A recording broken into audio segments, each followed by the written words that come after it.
All right. How is everybody living the dream? Every day.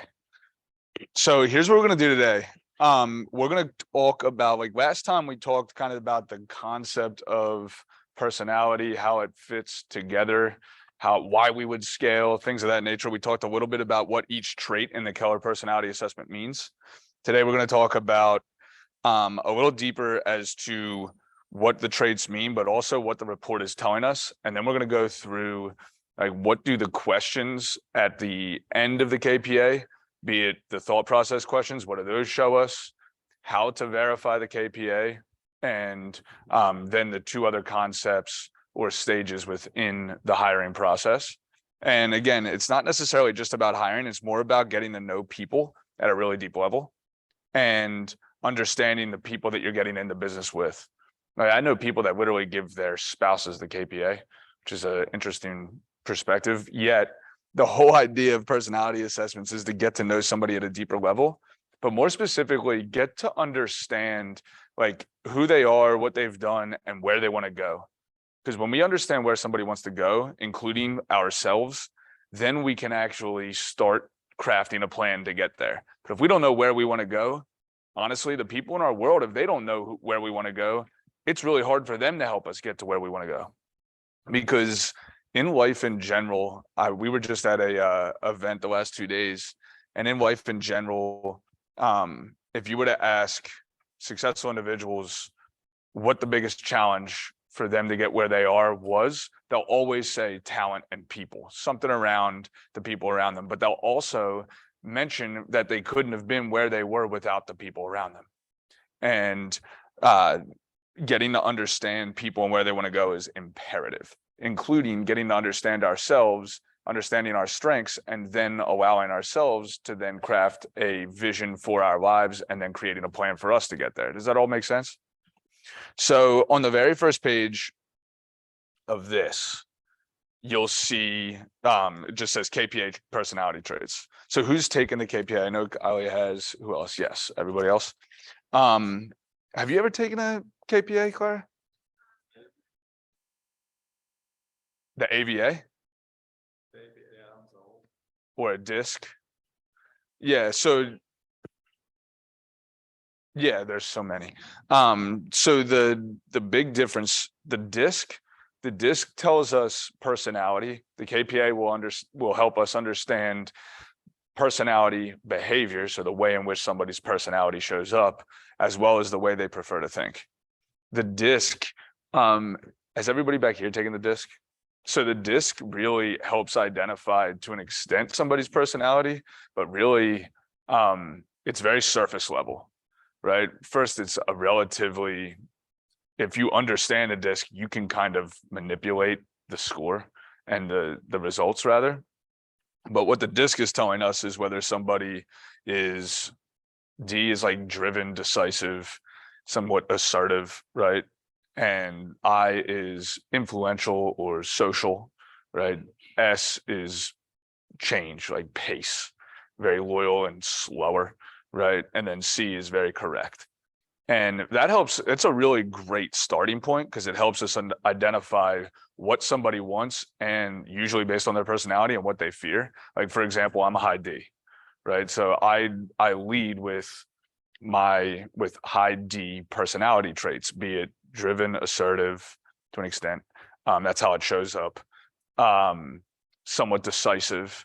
And what I want is result, right? Somebody that's a high C, they want result, but their biggest fear is waste of time, right? Whereas an I, they are very cognizant of wanting influence and togetherness and social, and they fear missing out or letting people down, right? So by understanding that, when I'm having a conversation with somebody at, say, a listing appointment, if I can see certain things about their personality, then I can drive my conversations to what they typically want and what they fear, right? If I'm sitting with me as a high D, if I'm sitting with somebody that's a high D and I give them a huge packet of paper and go through every aspect of the closing process, by the end of the first page, you've lost them, because they don't care as much about all the details, right? Whereas a one pager for me, boom, to the point, tell me what I got to know. Let's move on, sign here, press hard. Whereas a high C, right? They want correctness.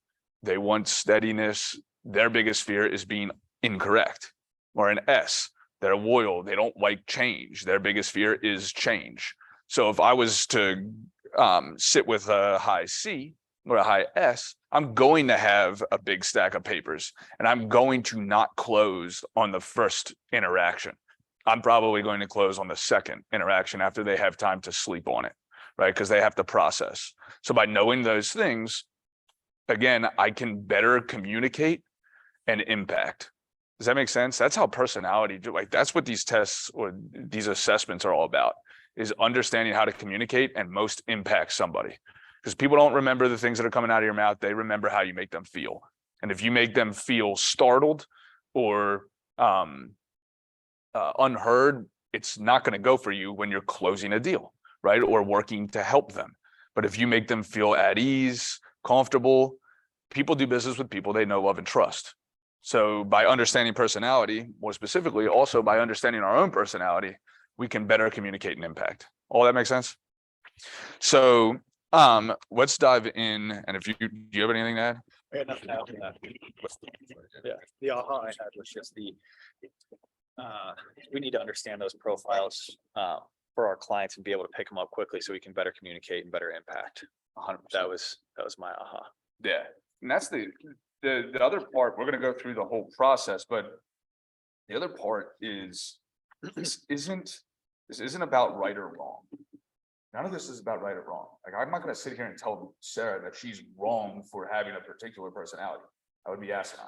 You are who you are and you're awesome, right? And this, yeah, I can't do that. You are who you are and that's awesome. And we have to appreciate that, right? And this helps us better understand somebody so that we can appreciate all of their strengths, all of their weaknesses, and help them overcome their weaknesses and double down on their strengths. All makes sense. So the KPA process, again, we call it career visioning. The KPA is 25% of the whole process. And it starts with sending them the personality assessment. But even more so, it starts with finding people to send that personality assessment to. So if you're hiring, right, and getting into business with people, you're going to have to create a job profile. And there's some tidbits and some suggestions, a couple pages into this doc that show you how to, like, what you want to think about. It's called the anatomy of a job description. You want to talk about the essentials, who you are, what you're looking for, what you will do, kind of compensation, things of that nature. You want to make it exciting. You ever read those job posts? Like, if I want to go and find talent, would I want to go and find talent by posting some really analytical, like detailed, boring freaking job description? No, I want to make it exciting. I want to talk about all the fun stuff all the fun stuff that we're going to do together for them. Like, what I have a mentor, he always said to me, WIIFM. What's in it for me? Everybody in this room has a sign around their neck that says, make me feel important. What's in it for you? That's your question all the time, right? So you're going to create a job post and you're going to make it really interesting. And then you're going to screen for people that you want to be in business with, right? For those that don't want to build a team yet, that doesn't really apply. But what it can apply, write a job description for yourself right now, and then match your own strengths from the KPA to that job description. And now you know, if I ever when you get too much business, now you know the things you suck at, you don't like to do, and the things you love, and then you hire to the things you suck at, you don't like to do. Most of the time, there's a direct correlation of the things we like and the things we're good at. And there's a direct correlation of the things we don't like, things we suck at. And that's okay. Like, I suck at organization. That's why I don't manage my calendar. I don't like it. I don't like details. I don't like email, right? Somebody else in my world deals with most of it, 90% of it, right? Because it's a necessity.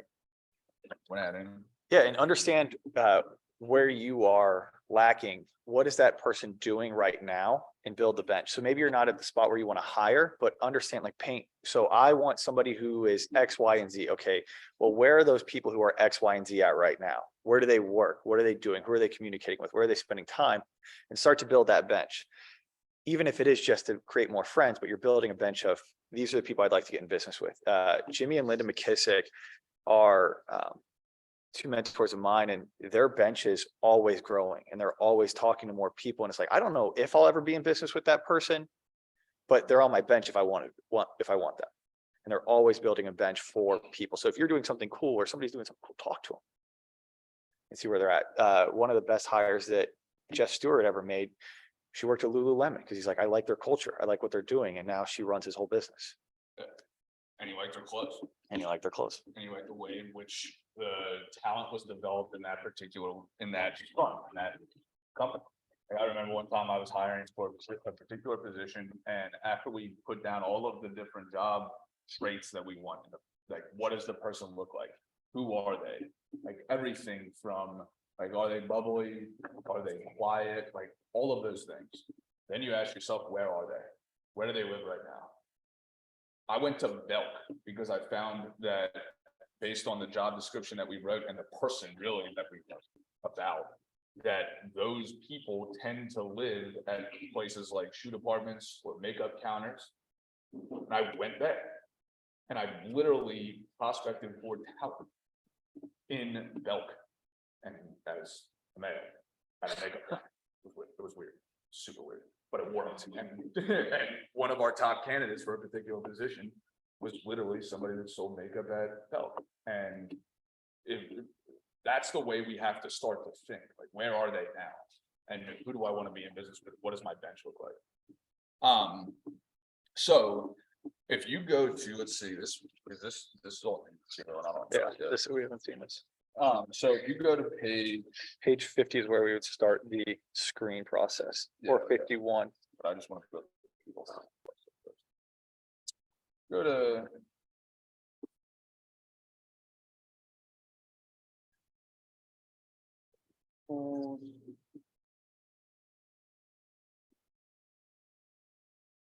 Talk about the actual results we take together and provide it.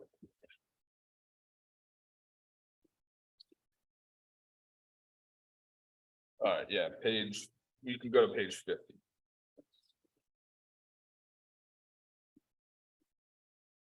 So this is the whole on page 50 of this thing. Yeah. So looks like this. So this is the career visiting process. So number one, you screen and filter candidates, then you send them the KPA. Never send a KPA unless you're going to verify it. So anybody in this room that wants to take a KPA, shoot an email to Holly, and you'll take the KPA, and then either me or Ben will verify the KPA with you. And you'll see what it looks like to verify a KPA. We're going to go through it, me and Ben. We're going to verify Ben's. It's gonna Be great. And after I send the KPA, or rather after I screen the interview candidates and I decide, like, and I would do this for attorneys. Honestly, I would do this for a mortgage, for a loan officer. Like, everybody in my KPA or in my world has had a KPA, and I've reviewed it. Whether I verified it or not, that doesn't matter to me, but I reviewed it. Like, Hollywood came on last year. She's been here for years now also. Holly was, when she was, somebody else was facilitating the career visioning process with Holly, but the entire time I was behind the scenes, whether she knew it or not, and I looked at her entire career visioning process and all of the notes and all of the steps through that process. So I could understand again what the process was telling us and sharing with us about Holly, right? I facilitated his. I went through the whole process with him, so I had all those notes, but I've also 6 done weeks. this with, yeah, 6 weeks. But I've also done this with majority, like a lot of the top agents, whether it's the Dave Friedmans of the world, or the Tuckdowns of the world, or Josh Vance and Winnie Rogers and Jessica Lucas. Most of the individuals that I've coached, I've gone through the career visioning process at one point with them. So after we send them the KPA, then we verify the KPA. And when you send the KPA, for those that haven't taken it, when you get the KPA, it's gonna feel like an SAT. And I hate tests, but It's gonna feel like a SAT, it's like a standardized test, and it's important to share that with them before. And it's important to have them take about 45 minutes alone time and just focus on just that, because interruptions can skew the results a little bit. It's like a 96, 98% accuracy rate with KPAs, and typically they don't change. What changes, and we talked about this last week, was the modifier and thinking traits based on our environments, based on the things that we're learning. But our primary traits, be it sociability, assertiveness, responsiveness, and what's the other one? Structure. And structure, those typically don't change very much.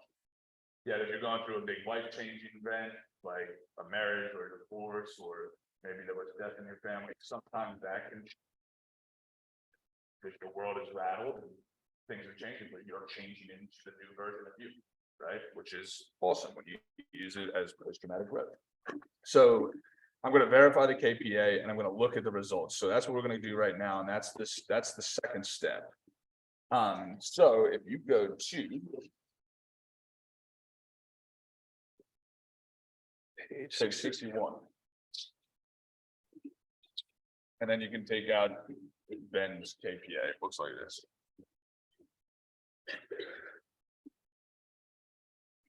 It's going to give you a big package of paper, about 60 pages. And the first part of the KPA is what we call the job fit report. The second part is the consulting guide.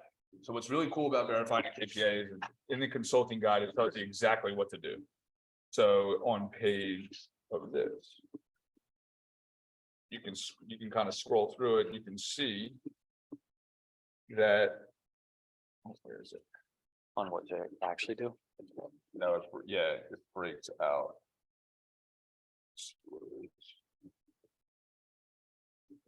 It's after this. Yeah. Ask. So go. Yeah. So it's the first, It says how to use this guide. the first 10 pages of the job fit report. And then you'll see, it's on the back, I usually have it one-sided, but on the back, then you'll see that's where the consulting guide starts. So you've got the job fit report, and then you've got the consulting guide. So if you turn to this, what's that? Very first part of the KPA. This is where it's going to show us all of the traits and where they rank for him, based on a scale of 0 to 10. Right? Each trait's a little different, but figure 0, it doesn't really, they don't really hold that trait, or rather it's going to show up on the low end of what that particular term means, like sociability. Obviously, we can appreciate that sociability means with people, right? If I'm a 10, I'm going to like to do things with people, right? If I'm a 0, I'm going to like to do things without people, by myself, alone, right? If I'm assertive, that's usually going to mean direct. That's usually going to mean fast-paced, chaotic sometimes. And stuck in your ways, that can also be, right? Whereas if I'm a 0 in assertiveness, it means that I'm going to be the opposite of that word. I'm going to be a little bit more calm. I'm typically going to be very collaborative, right? I'm going to want the opinions of other people before I make a decision, right? Is that all that makes sense? So at the top, you'll see a job match rating. What's cool about the KPA is it based on the job description that Keller Williams has written for each role. We've literally taken all those personalities and put them in the quartiles and said, what personalities have shown the most success in that particular role? So if I'm a high fit for something, it means that particular personality trait or that particular individual's personality, behavior, and thinking all come together from a personality and behavior standpoint, similar to those other individuals that have succeeded high in that particular role. Does that make sense? So low, it just means that they're in the bottom quartile from a personality, behavior, and thinking standpoint of those typically to succeed in the role. Now, here's the key about the job fit report. I don't give a stuff about it. Like, I look at it and I appreciate it, But what it's typically telling me is where stress is going to get created in that particular role based on the high traits needed in that role. So if just because there are some people that will literally not take candidates and not even verify really, which is not good, but not even, not really consider somebody for a particular role if they don't rank high in that role. I'll tell you, I was an MCA, so Market Center Administrator for 4 years. And prior to this role, which I've been in for apparently 4 years. Which means every 4 years I change stuff. Every 4 years, yeah. Every 4 years. One day. Family, I was there for 4 years too. Oh, 4 years is a transition time for that. the So break actually, patterns. 4 years. That had a wow. So, but I was in that role for 4 years. Based on a lot of different metrics, based on the trajectory of the market center during that time, based on a lot of different things, right? From a result standpoint, I would have been considered a high performer in the role. My job fit report comes back as well as you can rank. Now here's the key about that. If you're looking to get talent into your world and then have them progress through your organization, then it really doesn't matter where they fall here. Because talent can do anything for any given amount of time until stress creeps in and they blow. Or until they no longer see progress to the vision that they had that they believe they could attain within your world. Does that make sense? And the same goes for you. Like this, if your APA comes back and says you're not a high fit for an agent role. First off, if you want to be an agent, it doesn't matter what a report says. If I want to be an MCA, it doesn't matter what this stupid thing says. It just tells me where there's stress going to be.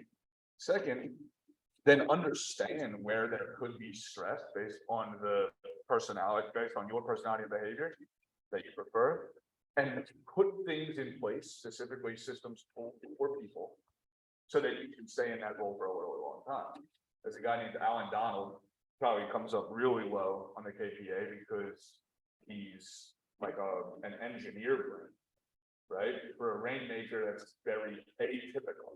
However, he's got a 15 million plus Yeah, I mean, business and a couple of great, amazing agents on it. and grows every Right? year. And it grows every year.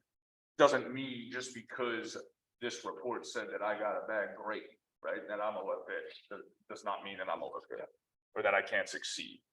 So, then you're looking at these. So each role, this is for the assistant team leader role. So he comes back as a medium fit, right? So, yeah, medium fit. High, medium. Yeah, high medium. Yeah, medium well. Medium well. So here, I'll say one thing to it. Again, I didn't care because I knew he wasn't going to be in that role forever. Right? He's a high fit for the team leader position, and he's a really high fit for director of lead generation, which is one of the things that I wanted in my world. So other roles within my world that I knew that we were growing to, he was a high fit for based on his personality. And this was a stepping stone to get him into my world, right? Because again, talent you want in your world. I would do this with loan officers, again, like I mentioned, attorneys, the whole 9 yards to get to know somebody, anybody that I want to understand at a higher level. And there's two types of reports. You can do the job fit or you can just do the personality assessment. That one's 15 minutes. And hell, I would sometimes send that to another agent that I'm doing business with. Right? But, hey, I want to communicate with you at the highest level possible and ensure that we get the job done for our clients. Do you mind if I just send a personality assessment to you to understand your strengths? And if they did, you already know where they fit on certain things. You know they're a high, you know they have really high assertiveness. You also know that they're well in structure. And depending on how fast they reacted to you, whether they thought about it for a second or they said no real fast, you know where their responsiveness is. And their tonality is also going to show you their intensity. Right? As you learn this now, in literally one question, I pretty much do everything before they even had a take assessment, whether they took it or not. Now I can communicate with them better for my clients. Does that make sense? So there are typically when you have, so there are so many roles that you can use this for, whether it's buyer's agents, listing specialists, team, like executive assistant, the whole 9 yards. All of these traits are going to be different, right? There are high impact traits, medium impact traits, and lower impact traits. So for the assistant team leader, position based on the job description as written by Keller Williams. By the way, if you change the job description, then this is going to mean even less. Rating. I changed the job description, which is again, reason I didn't put a ton in. For this particular job description, high impact roles are logical problem solving, responsiveness, and vocabulary. And because he's more responsive than the preferred behavioral style, right? It has an impact on the job match rating. Does that make sense? See how it all starts to come together? The medium impact, he's out of whack, so to speak, on assertiveness and sociability. He's below the preferred, I guess, range for that particular personality, for that particular role. So it's going to have an impact on the job match rate. What's interesting, as you get down here, so see how he's only a job match for one in the lower impact, but he's still a medium fit? It's because these lower impacts don't impact the role as dramatically as these top 6 traits.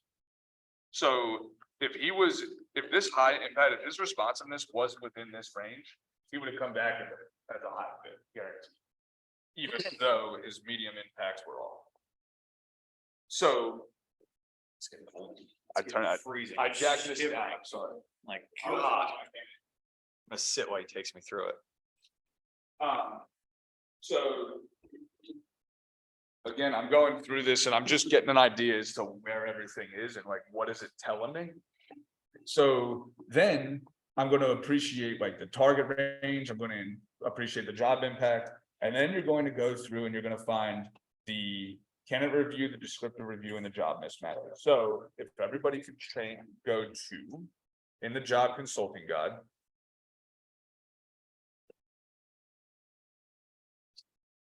It's up to 47.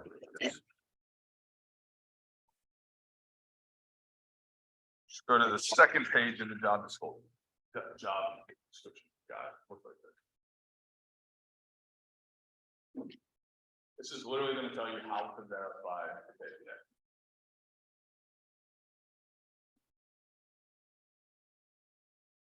There you find it. It's on page 2. Big tile on the left. Yes. Yeah.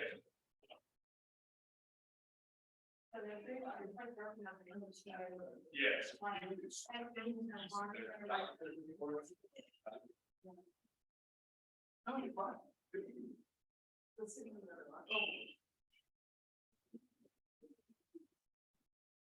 So one, could you kind of scroll through the first engagement,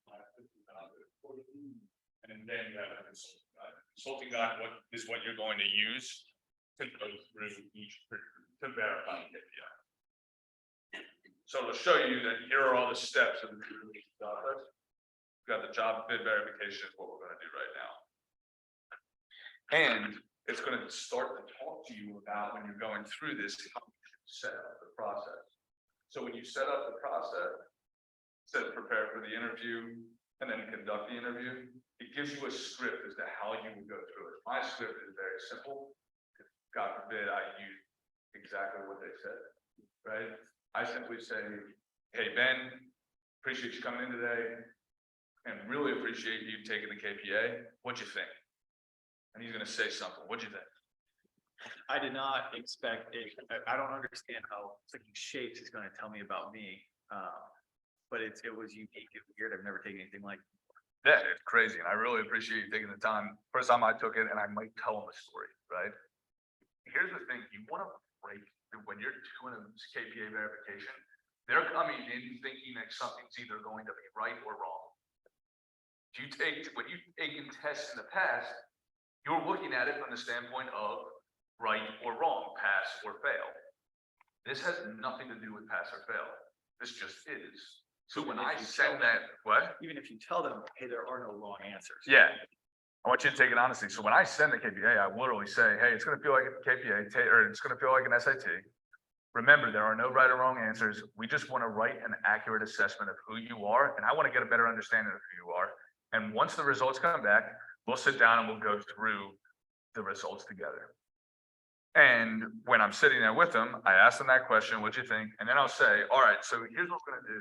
We're gonna go through the assessment together. And you're gonna hear some things that are really, really good, and maybe some that you perceive as not so good. Remember, there's no judgment in this room.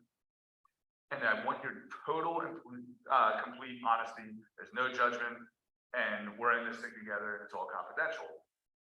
We just want to write an accurate assessment about you, and I want to understand at a deeper level who you are, what you've done, where you want to go, and whether I can get you there or not. And I'll say something along those lines. And then we'll start to go through it. So you've got two pieces to the puzzle. You've got really got three pieces of the puzzle.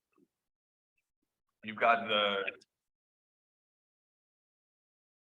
job considerations. Job considerations 1, job considerations 2. And then you'll see, first, it's just a kind of a, what do they call them? Let me see what they call them.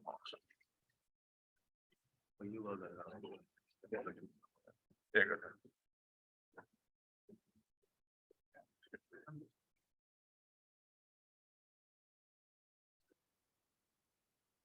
So you've got the job match review, you've got their operating style, and then you've got a descriptive review, all within this consulting guide. First, it's the traits, and the traits are interesting because they're just kind of telling you like, all right, are they assertive, or how does assertiveness show up? Okay, are they structured, or how does structure show up? Logical problem solving, do they prefer to think logically around problems? Do they prefer to think a little bit more based on experience, right? Rapid problems. So the traits all independent of themselves. Then you get into the operating style. It's going to tell you a little bit more about how those traits together show up in the way that they behave and operate. And then the descriptive review is essentially them in a nutshell. Does that make sense? And you're going to verify each part. So if we went into it, we'll wait for him to get back, because now we're going to verify his KPA. But it's a couple of things to appreciate. But it gets you on in the other packet on page 6 there, to tell you what each part of the verification will look like.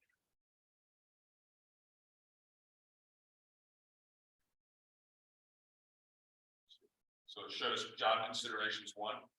So these job considerations 1, these are where there are possible matches for the role. So on this is going to be all the items, all the ones that are matched within those gray boxes. A mismatch is considered, say, his responsiveness is a mismatch, right? So you're going to find the mismatches in job considerations 2. In job consideration 1, you're going to find the matches. Here's what's really important about this. Again, a match does not mean they're not a talented individual and somebody that could succeed in the role. For me, I always look for motivation, integrity, and intelligence. Somebody that matches those 3 traits, with those 3 thoughts, right? They're going to be able to put things in place to overcome the stress created in the mismatch.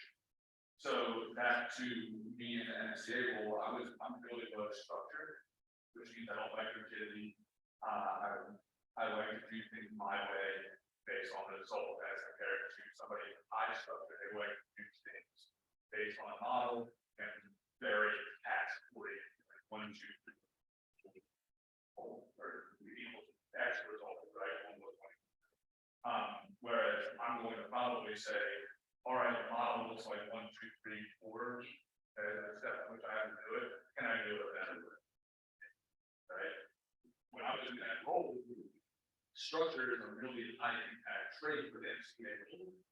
However, I'm not very high structured, but I'm very intelligent, was able to put somebody else, systems and people in place to overcome the stress that can be created by me not having structure in that role.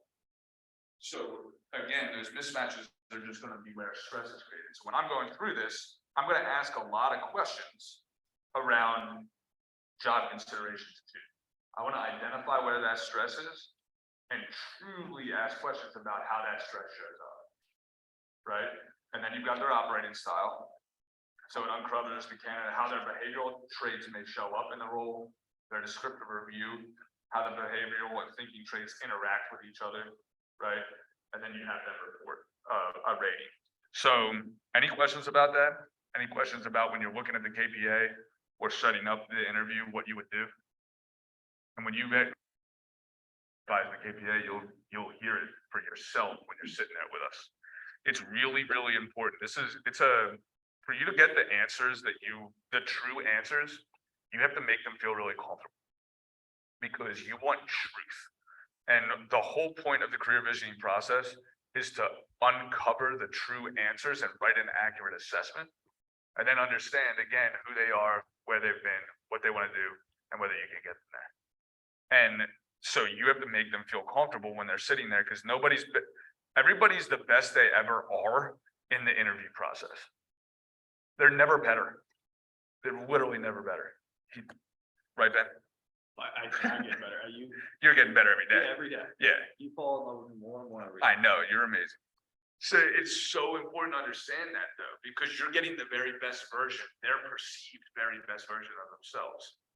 This helps you understand like whether that's really them authentically.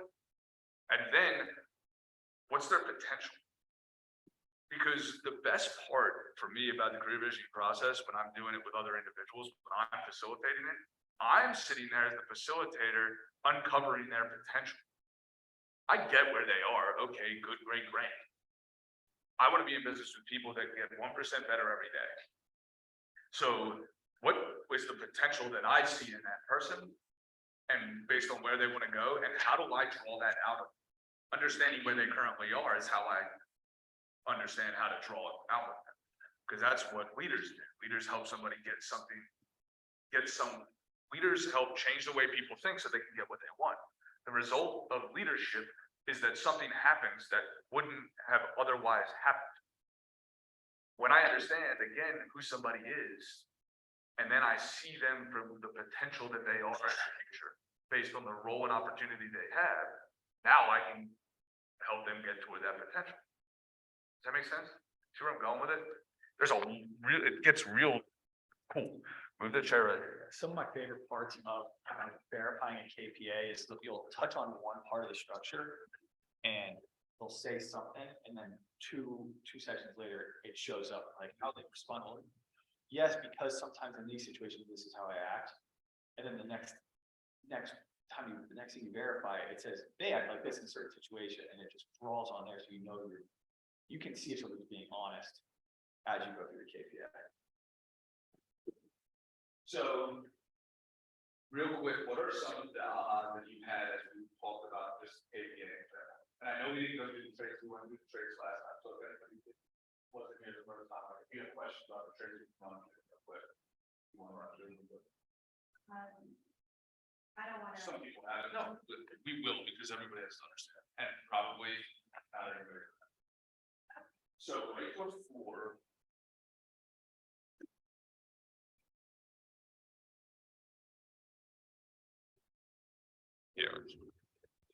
Yeah, page 2. Not in the job consulting guide, but on this other packet. Are those traits? The traits, so the not finding packet. Yeah, there is a right one. Go to page 2 of that.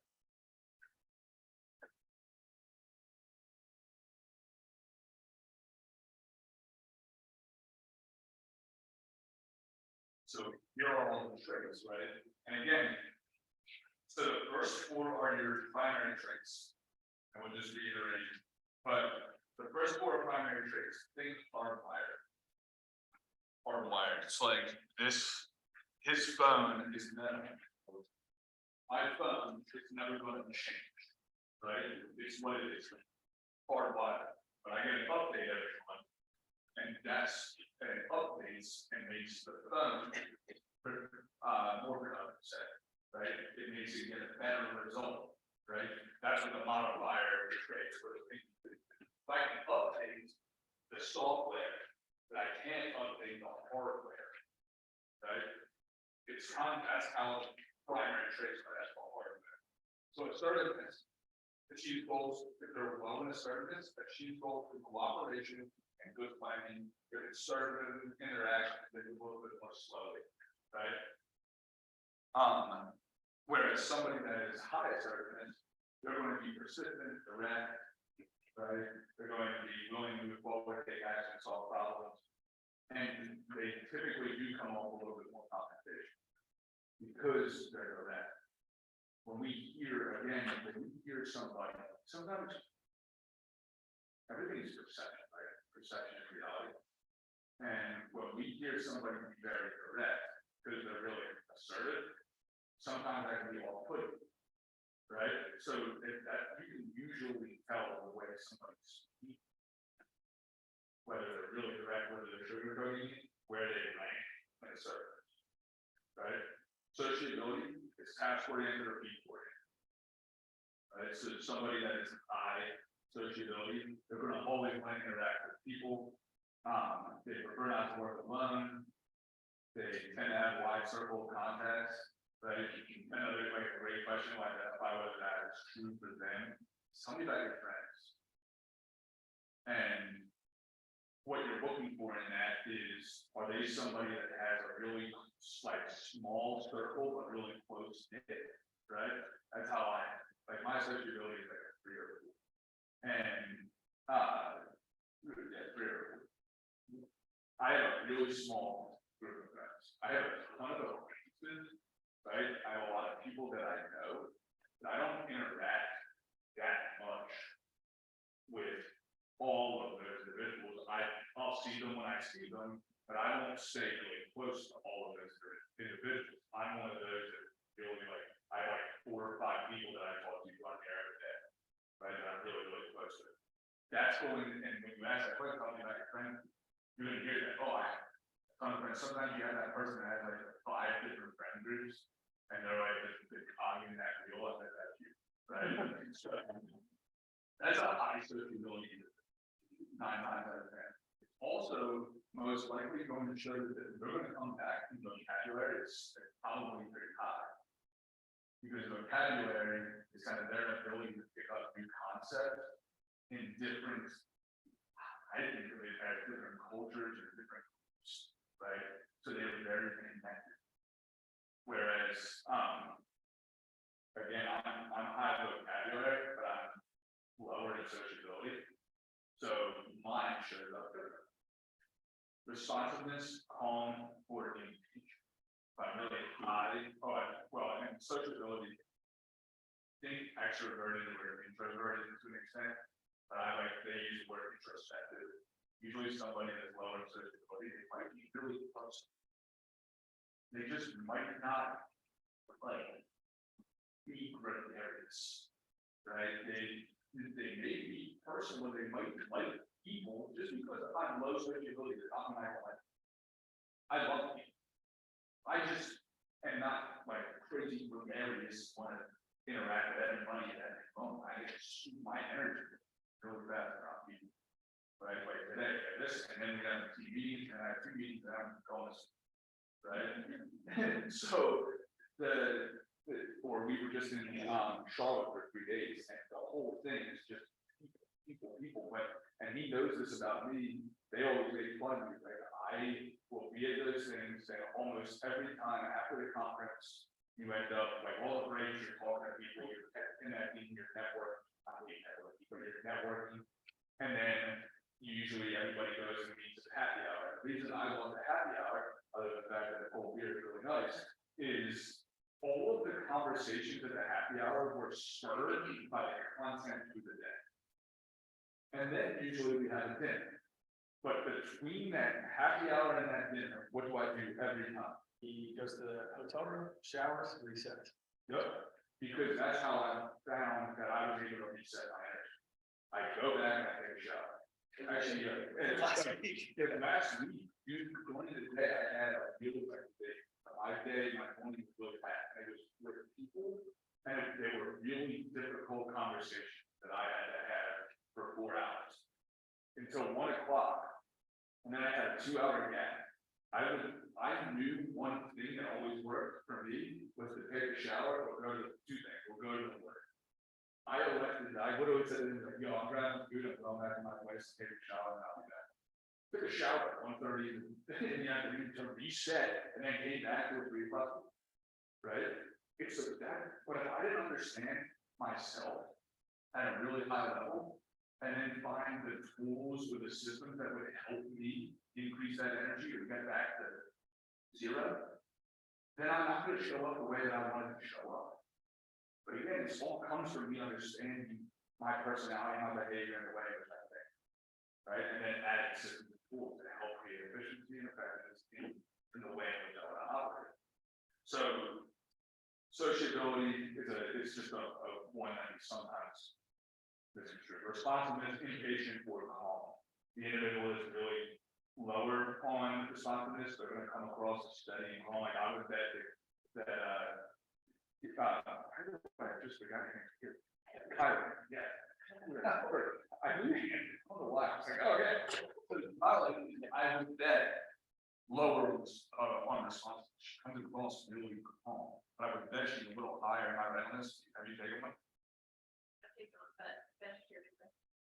But higher on the surface.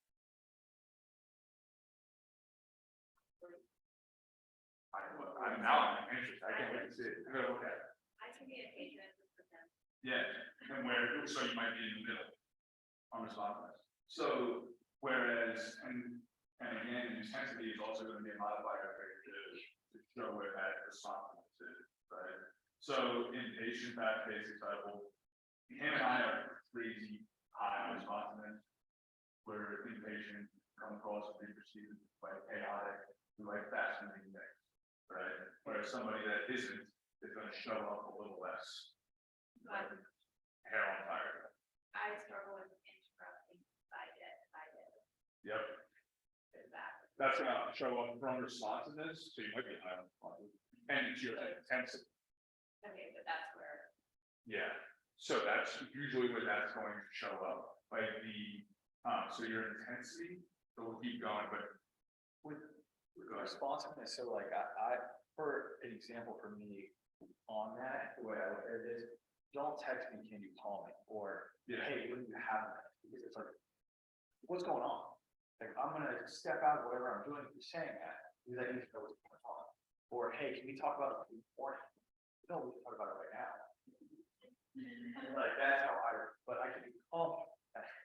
That is anxiety, but I can't be calm in this situation, but I want, like, if you're gonna have something to talk about, let's just handle it right now. Yeah. That's how it shows up. because for somebody with high responsiveness, that might consume too much of their mind for the rest of that day, the rest of those hours, right? So that's also, again, if you know that person at a deep level, then you're not gonna go and do that. Me, I don't like that either. Like, I can't stand that text. If I get that text and I get it a decent amount, I'll call you. Like your phone's gonna ring within 2 minutes of me seeing the text, right? But to answer your question, Kaylee, it's like the intensity is a modifier trait. So adaptability, intensity, and optimism, those are modifier traits. Think fuel to the fire or water to the fire. So when you think about the impatience piece, where you think about like the interrupting, that's usually again, all these play together. That's usually where you score on intensity. Like intensity, you're going to show up quick. Like it's literally going to make your responsiveness more or less. So maybe you sit in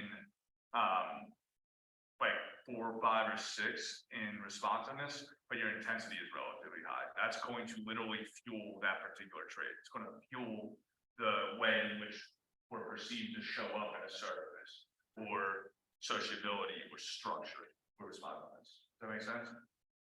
So then structure is flexible, low structure is flexible, high structure is flex order. Adaptability, independent, or accommodating. Adaptability is desire to accommodate others, but not necessarily like I can adapt to a particular situation. Adaptability has more to do with I'm going to I can feel how somebody else feels. Like if they're a high accommodating or they have high adaptability, most of the time they're very concerned about what other people's thoughts are. So they're not going to usually be able to go that. But people, because they don't want them to feel bad when they're involved. I have higher adaptability, he has really low adaptability.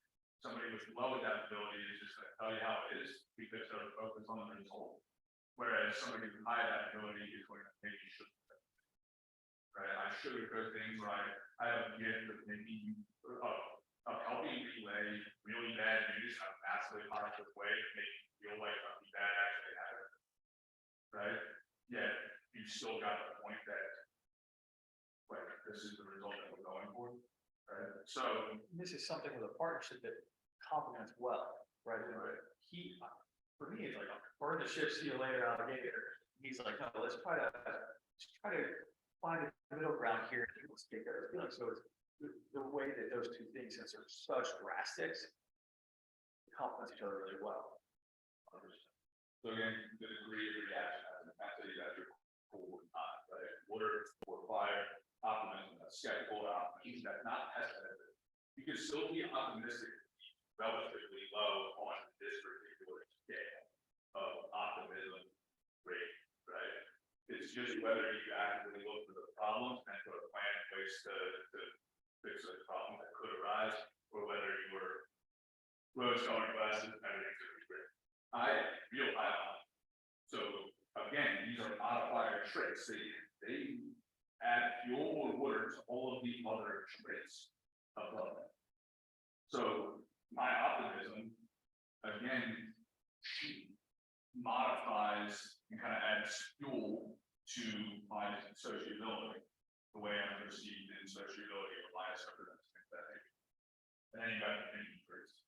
The difference between thinking traits and the behavioral traits are simple. It's just prefer or not prefer. Anybody can, like, it's just a matter of, it has more to do with, do I prefer to think logically break down a problem, or do I prefer to use tried and tested approaches when applicable and kind of draw on past experience? So logical problem solvers are going to literally methodically kind of approach problems and break them down in their head, whereas somebody that prefers less logical problem solving is going to draw more on past experience. They're usually going to prefer more rapid fire, like just try it approach. And then rapid problem solving, they prefer that. They just know the answer. They just know the answers. But just because I'm high rapid problem solving does not mean I can't be high logical problem solving. You can prefer to be fast at solving problems logically.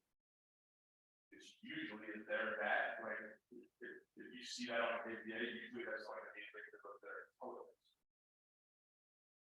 And then spatial visualization, that's just a way in which they're able to take complex things and break them down in their head.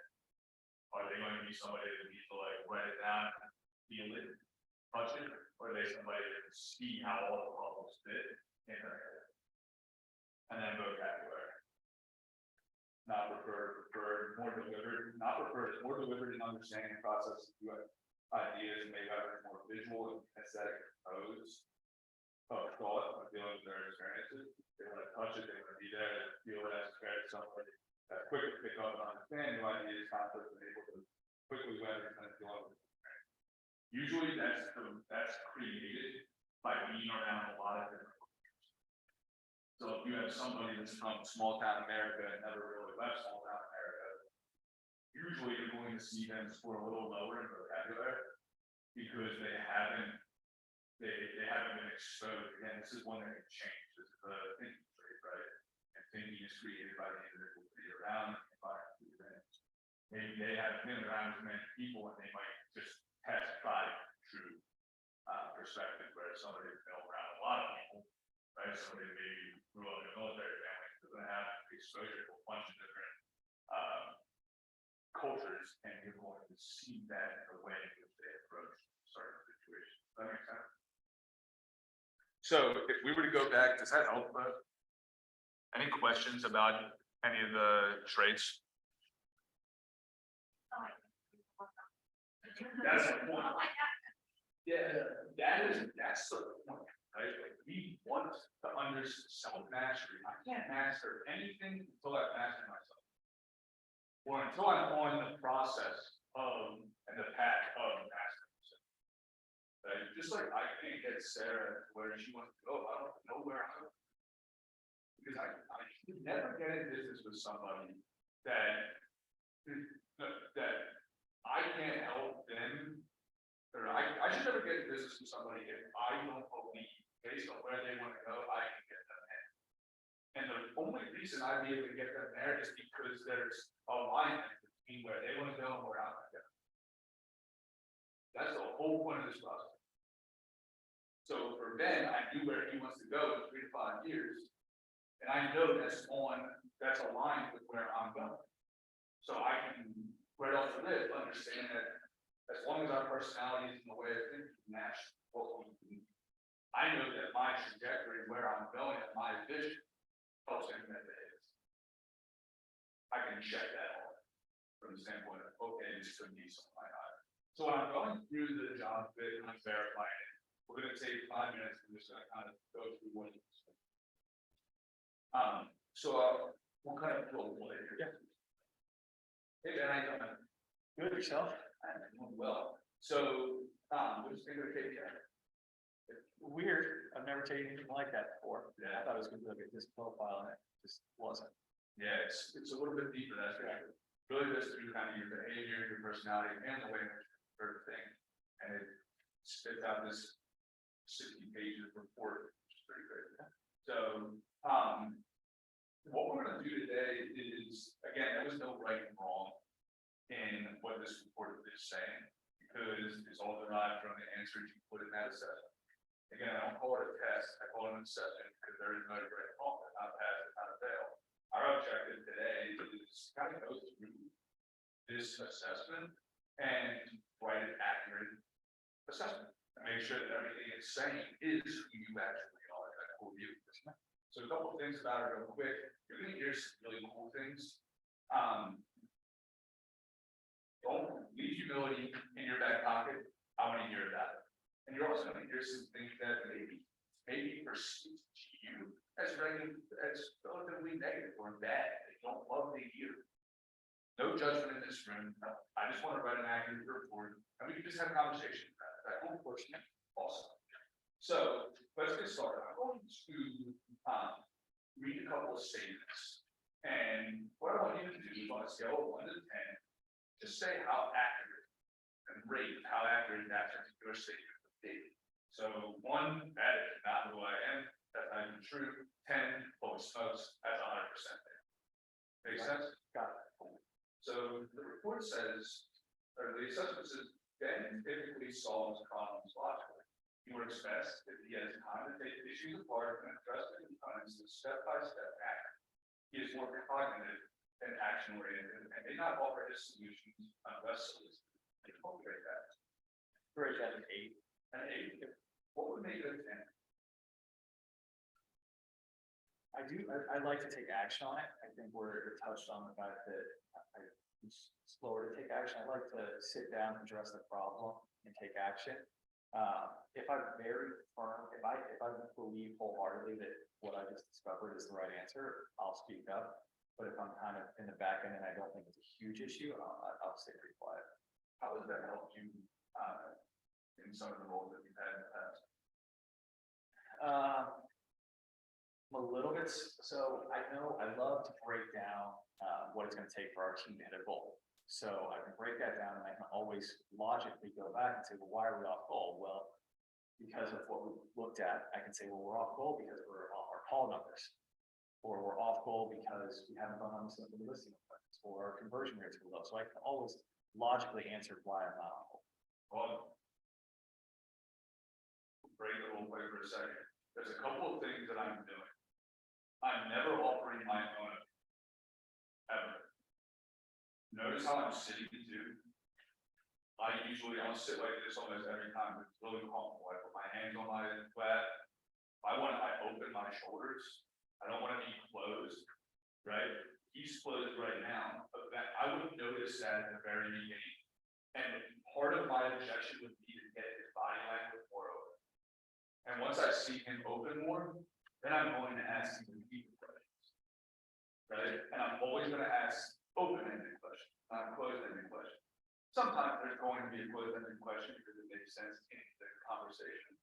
right? But all I wanna do is I wanna understand, all right, is it a 10, is believe it's a 10? And what, by asking what would make it a 10, I'm able to see where he had problems. Could anybody pick up, because I'm reading from drive consideration, logic, problem solving? Could anybody pick up what he had a problem with in that particular statement? It's on page 4 of the job consideration. First one about making action, we didn't really like, oh, we should take that. Exactly, and that is completely right. He is more cognitive than action oriented and may not offer his solution unless unsolicited. Everything else in this, the first sentence, the first 2 sentences, he agreed with it at 10, essentially. The reason he rated it an 8 was because he didn't agree with, we didn't talk about this, but I'm also verified. But that's where his issue was, because you could hear that in his answer. So all I would do is I would circle cognitive and action oriented, and I would probably take a note, helping me understand that he is a thinker, and then here's the example. I just asked him how that helps him in goals in the past, and he gave me examples. You don't have, this always says like, okay, you need an example of when that showed up. I just say, tell me about how that helped you, and I'm gonna get an example. Gave me an example about knowing his call numbers, because logically, he wants to think through how to get to a result. Right, so he gave me an example of writing down his call numbers and creating a plan. Now, that's probably going to show up later, and I always have usually, well, right now. I usually have his.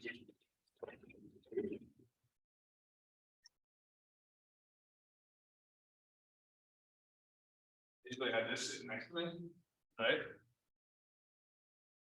This is just the actual summary, like the actual breakdown of each trait. So I would in that, I see that his logical problem solving is hard, or is high, and based on that action oriented piece, it's gonna give me a little bit of insight into where that structure lies. He's flexible, he wants to create his own plan, right? He wants to understand the results, because he said result. And we're just talking about logical problem solving, and we already went to results. What's that? That's showing, that's the structure showing up, right? It's also showing up, it's also showing a responsiveness show up, right? Does that make sense? See how I did that? So we're gonna jump back into it. Yeah.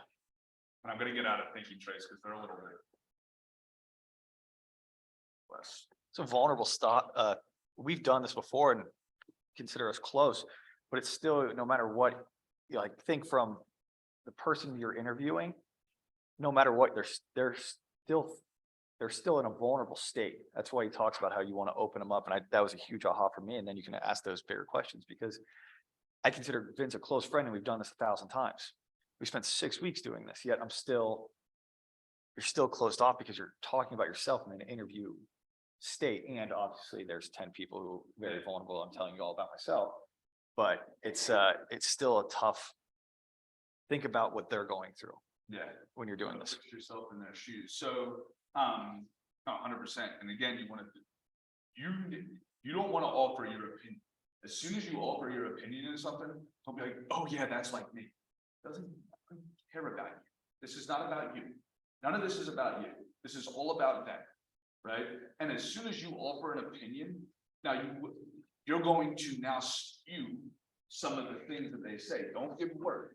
I look for motivation, integrity, intelligence, and I absolutely look for words like grit or teamwork. I want to hear the word result a lot. I'm not going to say those words though. As soon as I say those, if he has any little bit of emotional intelligence, which that's still debatable with Ben, but if he has any little bit of emotional intelligence and he understands mirroring and matching, he's going to start to use those words. I just screwed up the assessment. Right? Because if I say the word grit, he might use it later. I want his words, not mine. Now, I will at times appreciate things he says or examples he says, and I might say, yeah, that's happened to me. What does that do? That builds rapport. There's a very weird dichotomy, right, going on. I want authenticity in him, but I need to create rapport. So I have to open up enough on my side to develop connection. But I can't do it too much that I go and get answers that aren't his. Isn't that weird? Does all that make sense? That's why this class is 3 days and Yeah. people take it 11 times and Yeah. I've Yeah. taken the course 11 times and I've probably verified more than 100, probably 150 pages. A lot of pages.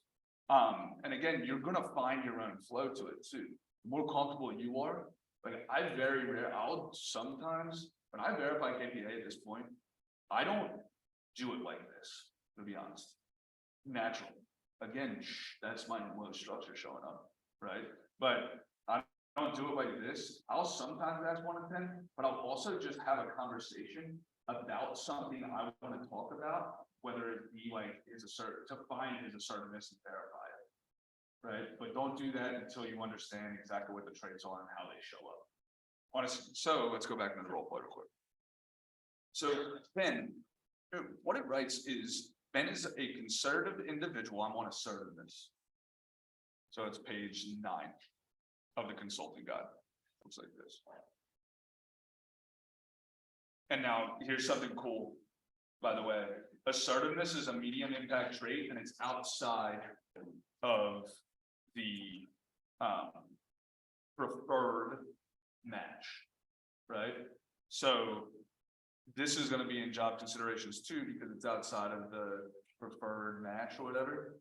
And what's also cool about it is it's a primary trait. And in here, it's going to tell you things to consider, right? See at the very bottom of page 9 in the consulting guide on assertiveness, it says you will be more inclined to wait for agreement from others rather than move forward. That's a consideration, right? You want to take that into consideration for when you're talking to him for the particular role. It also talks about another consideration. Others may step in and assert control when he should be the person in charge, right? Because of where his assertiveness lies. And also, just as a quick side note, don't give them a copy of it for them to read through. Because that's just going, it'll skew the results. So just, Yeah, exactly. Yeah. I like your response, yeah. So you Yeah. ask me about mine, and you say, "Oh, I'm not confident." Yeah, I saw it. Now, yeah, go back to it. Yeah, But I and was you gonna say- verified it though. I verified it, Yeah. but I was gonna send it to you before so you can read through, because then it's gonna skew your thinking. Right, that. Yeah. Reading it after. Yeah. Yeah, of course. That's Yeah. just how they know you Yeah. after. Exactly. That's why you need to verify it when you send it to them, because once somebody takes an assessment, they want to know how they did. That's human behavior, right? They want to know what it says. I just spent time taking this thing. I want to know what it is. Now, just sending it to them, they could misinterpret some of the things, because again, there are good things, bad things, perceived good things, bad things. So in assertiveness. So Ben, the report writes, or the assessment writes, Ben is a conservative individual who can work independently on multiple tasks. He prefers to solicit input from others rather than seeking to persuade or push others to see his point of view. He is, however, quick to support and assist others when they need help. That I would say is pretty high. I would agree with that quite a On a bit. scale of 1 to 10, how I'd would give it a 9. a 9? Well, what would make it a 10? Good question. Maybe I said 9 just because I don't want to say I'm a 10 on that. I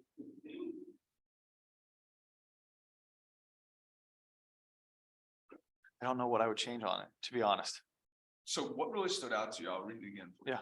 Ben is a conservative individual who can work independently on multiple tasks. Mhm. How would you say that shows up? So I do love to work independently within a team for a goal. So I don't want to have somebody looking over my shoulders. I'd like to know what's our goal and then you just go do it. And I don't want to also have this, I do the same thing throughout the entire day. That would just become mundane and boring to me. So I have to have different projects working towards one goal. But I do want to work on it relatively independently, where I do like to reach out to people. So it's the next line, it said that I do like to seek advice from others. I do want others' input in it because I don't know the other answer. I'm gonna find the person that does though. So, you know, and the MREA talks about, we want to stand on the shoulders of giants. I'd rather just go find somebody who did it so they can just tell me what to do. I love that. So, because that's right. He prefers to solicit input from others rather than seeking to persuade or push others to see his point of view. He is, however, quick to support and assist others when they need his help. Yeah. You made a comment about you like to work individually, like the assessor mentions, and independently on multiple tasks, yet you use the word team. Within doing those things within a team, what's important for you about being on a team? I don't want to feel, so when I first started my team, I used to say we, like, so, we'll take care of that for you. And then I would have clients say, well, who's we? And I would say, well, I say we, so I don't feel lonely in this whole thing, 'cause it's just me. I want to be a part of a team because I've played sports my whole life, but I like to have my role. That makes sense. So tell me about a time in your life, maybe in a particular role where you were leading others and how you were able to get the most result and productivity out of them. So I've always gotten into business with people who are already functioning at a high level, and then I'm just giving them the missing piece. So I've not, the agents on my team are always relatively in production, and truthfully, I've failed with those who haven't been, because I like to know that they're already functioning at a high level for me to get into business with them, because I don't necessarily have the patience for that. Yeah. How has not having the patience showed up in a negative way for you to help somebody get what they want? Well, I've let talent go out the door because they're emerging talent. Yeah. And I've let them go out the door. Okay. So in 3 years, I'll look back and say, man, I wish they were on my team. When you've had, I know you were in real estate, when you've had to make a decision for a client or help a client make a decision, that you knew was going to be tough for them to hear, how would you go about sharing that information? I rip off the Band-Aid. I'll just tell you, I like to have the results. So I'm not going to just share, hey, your basement's flooded. Right. So I'll use an example that somebody's basement floods and I got to call them and they're out of town and their house is going to close in 3 days and they're not going to close and they need the money. I'm not going to call them up and say, hey, your basement's flooded. I am going to say, hey, your basement's flooded. Here's when Serve Pro's coming out. Here's how we're going to handle this. Because I don't like to deliver bad news without the fix, but I'll deliver the bad news. Every time I haven't, I've found myself in a bigger situation. Absolutely. So it goes on to say, and I'm on structure now, it goes on to say that Ben is apt to be dissatisfied in a rigidly structured and rule-driven work setting. He likes to rely on his insights, experience, and personal work style to accomplish his objectives. What do you rate that on a scale? That's a 10. Yeah. So what were some of the odds that you had in the way in which we went through as assertiveness, and what did you hear?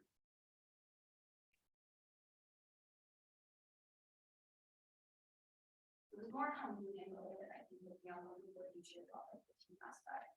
And then like using them as a like baby bird and that we just talked about. Going on.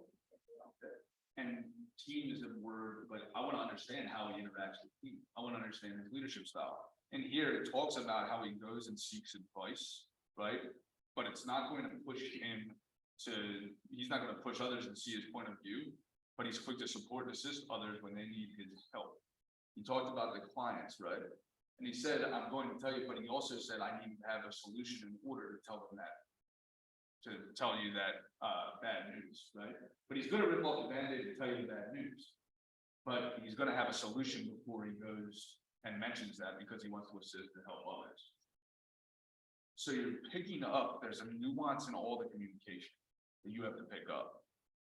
The thing that I really picked up on was when I kind of hit that wall of like, I don't know, right? You're able to ask that question in a different tone and break it down to a smaller form. So then I can actually dive into the answer. Yeah, because you're going to get, sometimes what happens when you just ask for example.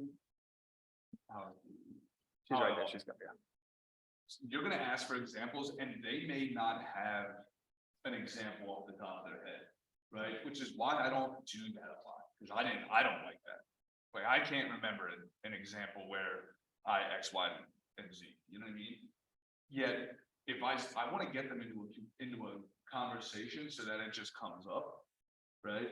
So we talked about the team and then we led to a time that he was leading. Now, that's a little bit leading because I know that he led a team and that he would be able to figure that out. But I wanted to understand how that particular trait showed up in him and the team. Does that all make sense? So the other part to it, again, we don't want to put our own spin on things, and we're trying to get them comfortable so they share everything that they have to share. We want to open them up, ready to understand and then write accurate. So, you have anything else to add? No, I don't. I've gone through the KPA process, so and this is a compliment to Vince, I've gone through the KPA process 20 times.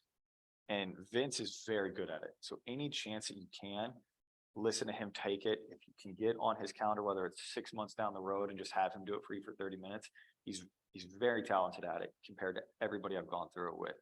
I use the example of being interested about this job to like desperately wanting the job because of how he takes you through the KPA process. And so I've told you that before. Yeah. Off record, so everybody bury that in this office. The other, again, you're gonna go through this, and the first couple of times that you verify KPA for somebody, it's gonna feel weird. I don't like the structure of Ben is a conservative individual who's been working in family on multiple tasks, he prefers to solicit, yet, like, sometimes that feels too robotic. So I'll break it, right? I would say something like, so Ben, tell me about times, like, what does the typical day look like for you? Now I'm going to hear, he's probably going to talk to me, I'm going to learn about how he time blocks things, whether he time blocks things. I'm going to learn whether he has multiple things that he likes to work on, or does he like to work on one thing all day, right? I'll ask a really vague 30,000-foot question around my intention, right? I want to understand how he works on multiple tasks. I still want to verify that statement, but I can verify the statement by understanding what his schedule looks like today.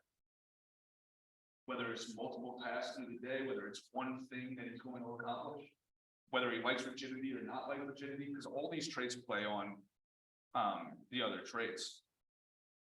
So the other thing is when sometimes they're going to be stuck, right? You can just read one sentence because they might not remember it very well, right? They might not remember the whole statement, because as you start to go through the consulting guide, when you get to operating style, the paragraph increases, right? So reading that whole paragraph to him and then asking him what would make it a 10, sometimes you're going to not get the full answer. You might go and do what I did. I went and read one sentence and then had him rate that sentence and then had him rate the next sentence and understand where the discrepancy, like what is it that he doesn't like in this statement, and then how come, and then dig deeper. Another easy question that you can ask is, they have questions here, but just ask, what else? What else was challenging in that? How else did he deal with this?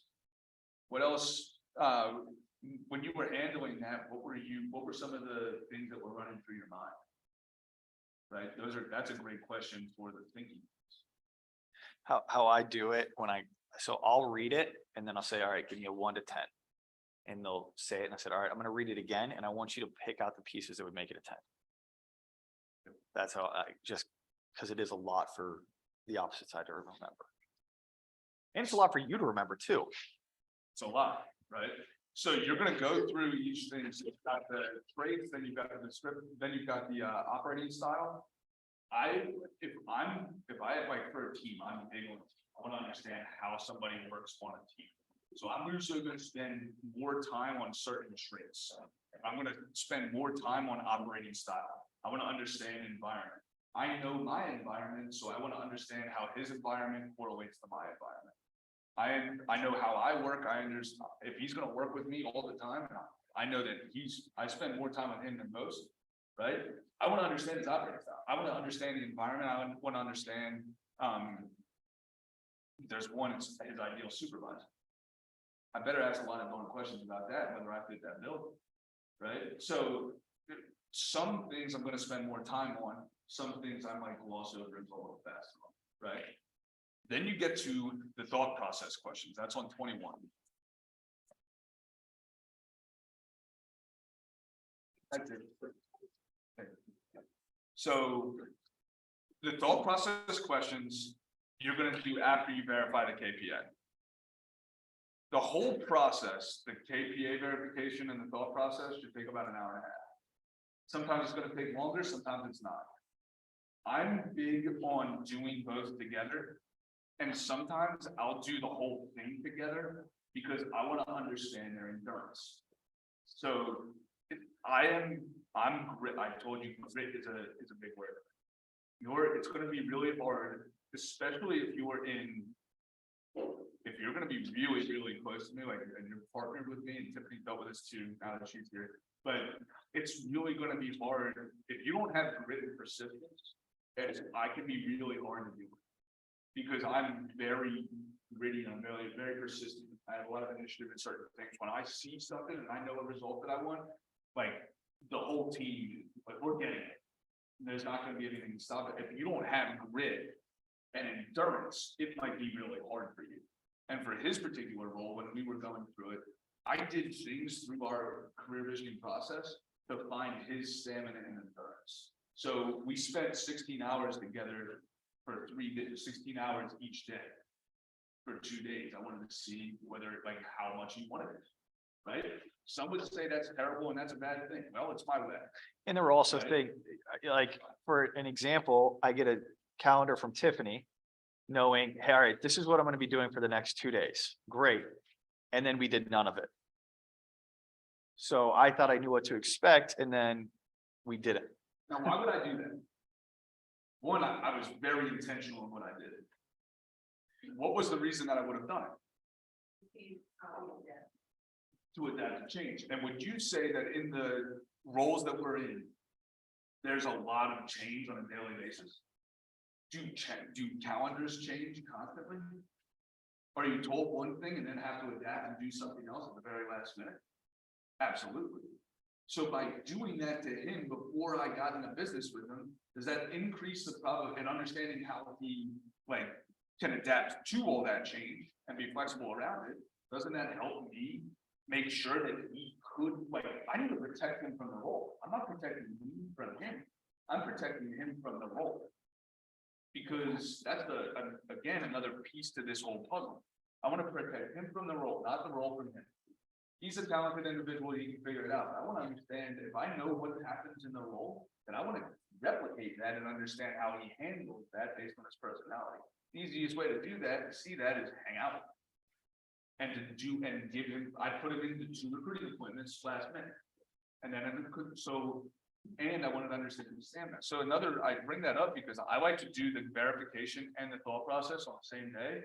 And then sometimes we'll break, have everybody grab some water, hit the head, go to the bathroom, and then come back, and I'll do the motivational interview. Because I want to see, how long can they hold their attention? Right? So you can use this process to your benefit, make it fit you. So a couple of quick pieces, and then you guys can have lunch. Couple of quick things to think about the thought process question. The thought process questions help you understand how somebody thinks. So now that I've verified and understood their personality, behavior, and thinking, now I want to hear their answers to particular strengths and how they perceive themselves on things like their strengths and weaknesses. What they look for in their environment, their supervisor, right? And I want to understand whether their answers line up with what was said in the case yet. You see where I'm going? You're picking up what I'm putting down? Yeah, that's Southern. That was not Jersey. I've heard that forever. That's all tracks. So on here, you'll see the very first question is, what did you do to prepare this interview? Don't skip it. Don't skip it. What did you do to prepare for this interview? How come you wouldn't want to skip that? I'm verifying the stuff that I went through here. I'm never isolating each aspect of this process. I'm combining. I'm letting it build on this. By asking what did you do to prepare for this interview, do you think I could verify some of the things it says about his logical problem solving? Some of the things that it says about his structure, right? It absolutely can. Because he might just say, I talked to someone. Well, that would make sense based on what he said about, like, we read one about logical problem solving and it was about him wanting to ask for perspective. Which is so funny that you say that, because before this, I walked into my TL's office and I said, hey, how open do I need to be? Which is so funny you say that. Told me that when I said, what did you do to prepare for this interview? And what did I do? I verified it against logical problem solving, that particular trait, and some of the other things that it said about that. So I just verified the report again. You're constantly verifying and not independently looking at this thing in the silo, right? What are your strengths? That's a typical interview question. I just want to, I'm looking for a couple of words, but I'm going to go fast through it, but I'm not going, but sometimes what you'll say, when you say, what would your manager say are your strengths? That's a good question. And sometimes they're different, sometimes they're going to be the same. That helps. I want them to, what I'm doing is I'm understanding how they perceive others to be. And when you ask that same question about weaknesses, sometimes I'll cross out weaknesses and say opportunities. I don't like negative stuff, so I do that all the time.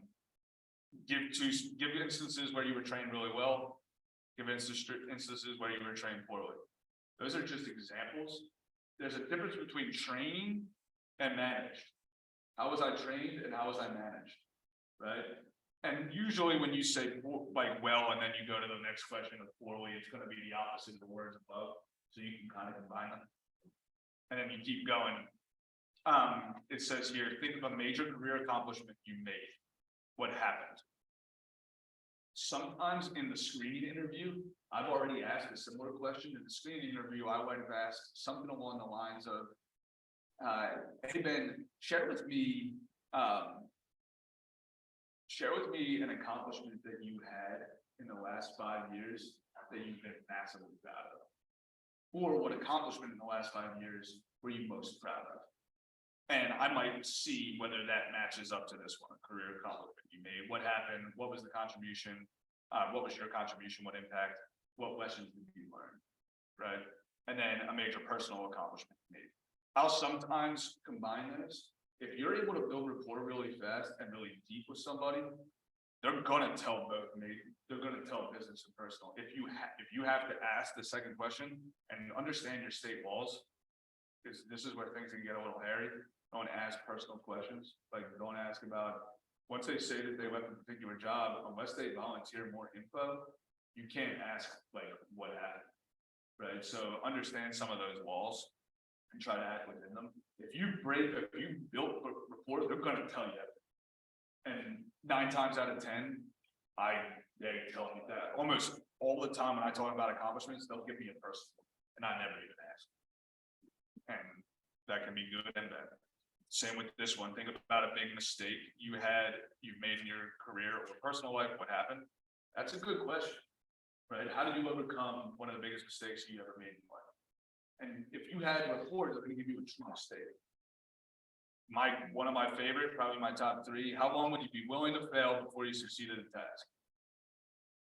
I have an answer that in my mind, and it has to align. I said grit, right? I've already mentioned grit. Grit to me, part of grit is never giving up. Now that does not mean do the same thing over and over again and expect a different result. It doesn't mean don't go and ask other people for help as to how they've accomplished or overcome the same challenge, right? It just means I never fail. Like to me, the answer for me, how long would you be willing to fail before you succeed at a task? I don't fail. I learn. And if I have a particular result that me and the group wants to accomplish and have committed to accomplishing, I'm going to do everything it takes so that we can accomplish that, assuming the result doesn't change based on what we've learned. So for me, it's not necessarily about failure. I don't look at anything that I'm doing as failing. Yeah, you might screw up, yeah, but it's not a failure until you quit. And that's my perception of that particular question. I want to understand his. Does that make sense? It's a really cool question to ask. How would you describe the relationship you would like to have with your coworkers? Describe the relationship with your manager or supervisor. If you're leading this person, don't skip that question. They're going to tell you how they want to be led. Literally, they're going to tell you exactly what you need to do. Who doesn't like being told, like, hey, this is what you have to do so that I'm happy? No, that's great. I don't need to have ESPN. It's great. I'm so dumb. I know. Is it ESPN? It's ESPN. Okay. Or something.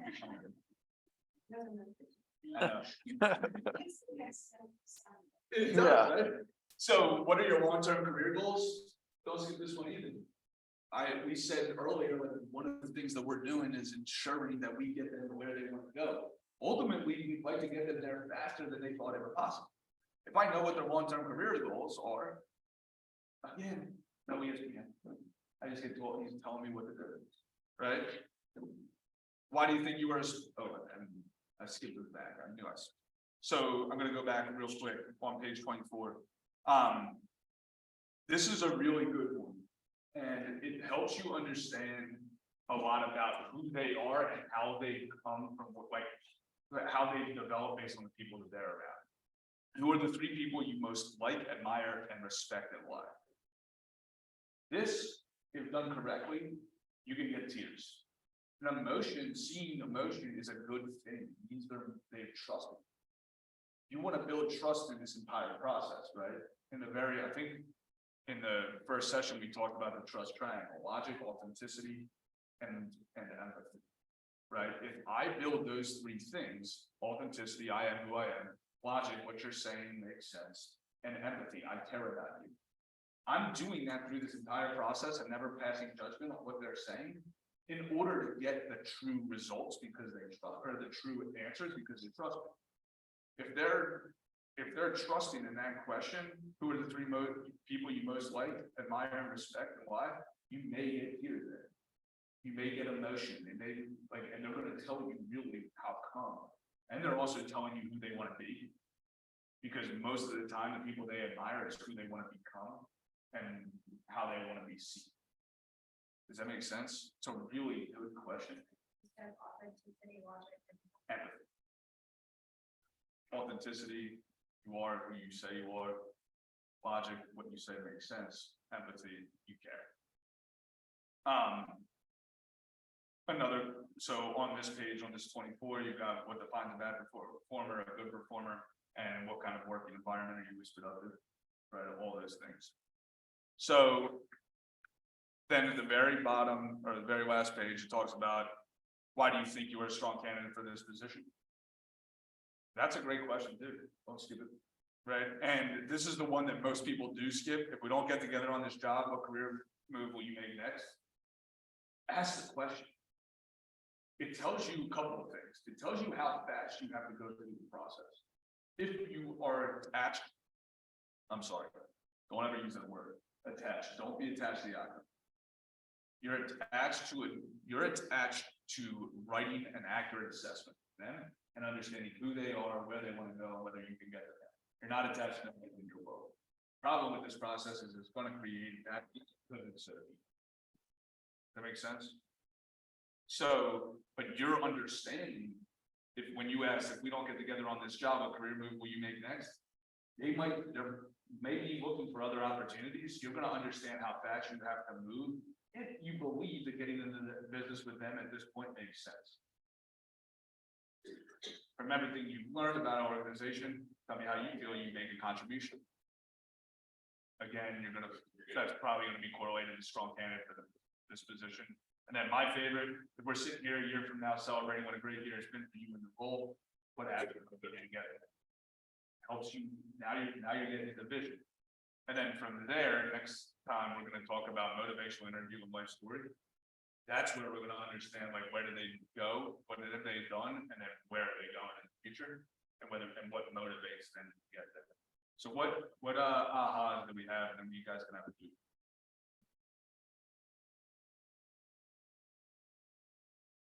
None. What? Crushed it, yeah. Crushed it. Give me one or two hours from the whole thing.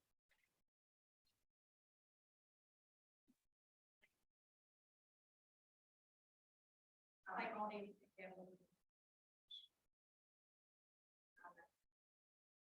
Open-ended questions, those are key. And that, what would you say with police accurate, like, what would make it a What would make it a 10? Get them to change the word. And sometimes you can isolate a word, like for him, it had to do with not getting into action. It was one word, I can't think of it. You could just circle that word. It's right, he just doesn't like the connotation of that statement with that as the word. He wants to be perceived as somebody that gets into action, even though it said something about being cognitive for action. Right, so it's still meant, he's gonna get into action. But there's a step that had to happen before he gets into action. It's okay, but he just didn't like the way in which he perceived that statement. So it doesn't mean the statement's wrong, it means he doesn't like it. people that have gone through, whether it's this or any other, that perception might have improved, like someone pigeonholed them. Yep. or something like that, so they're just- I love that, and you can ask, you say, how has that shown up in the past? Right, or how has that helped you hit a goal in the past, or how is X, Y, and Z? And use the words, so why is the worst question you can start with, right? Why is the creates defense, creates too much emotion, right? And it's accusing. That's how it's perceived. But how, what, and who are great questions, right? If you can start with how or what, right? What did you feel? Not why did you feel that way, right? What did you feel? It's that with some logical answers, right? I want logic too, right? So try to shy away from the words why. Now, why is that important to you? That's a great question. Why is it important that your supervisor acts this way? What's important about that, right? You can use all those levels of question, but why in that? I want emotion, why it's important. But now I want to understand how I can replicate it. What's important about that? So that now I understand why. Now what's important about that? How did they show up?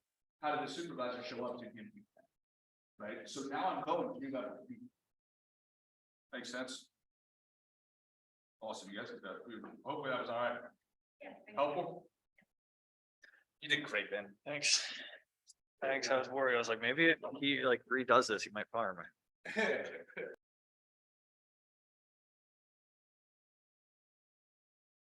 To be on vacation but me, so I'm here. It is, and I was just talking to a couple of you guys. We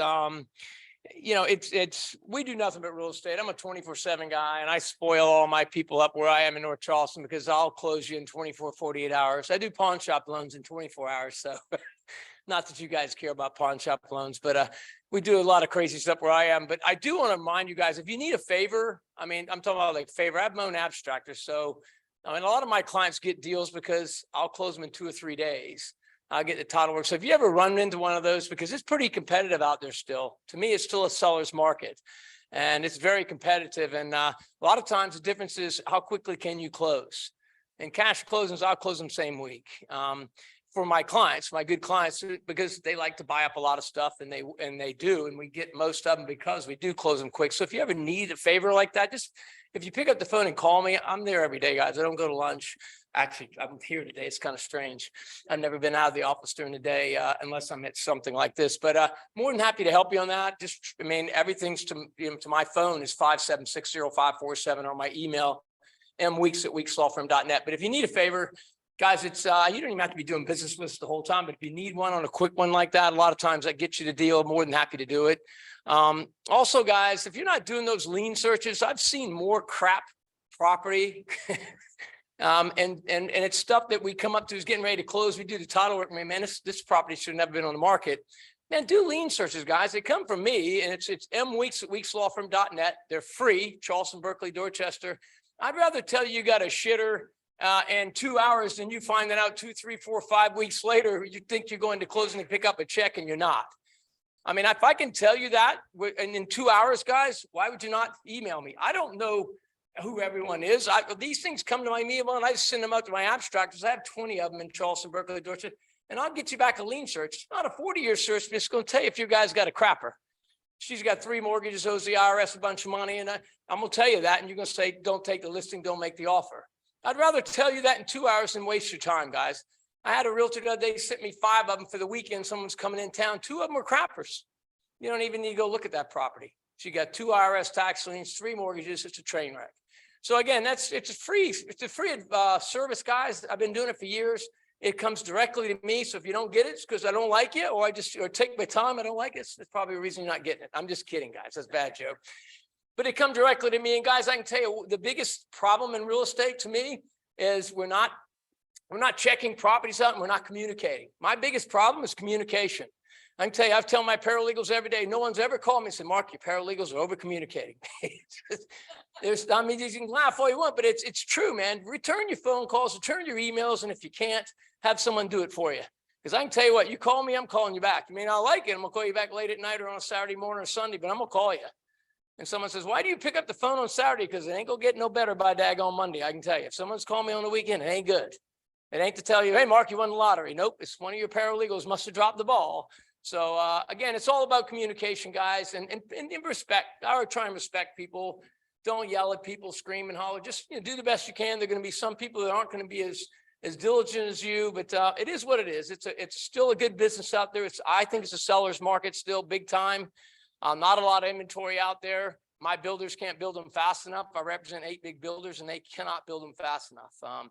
Charleston's a resilient town. People love this place. They're coming here every day, guys.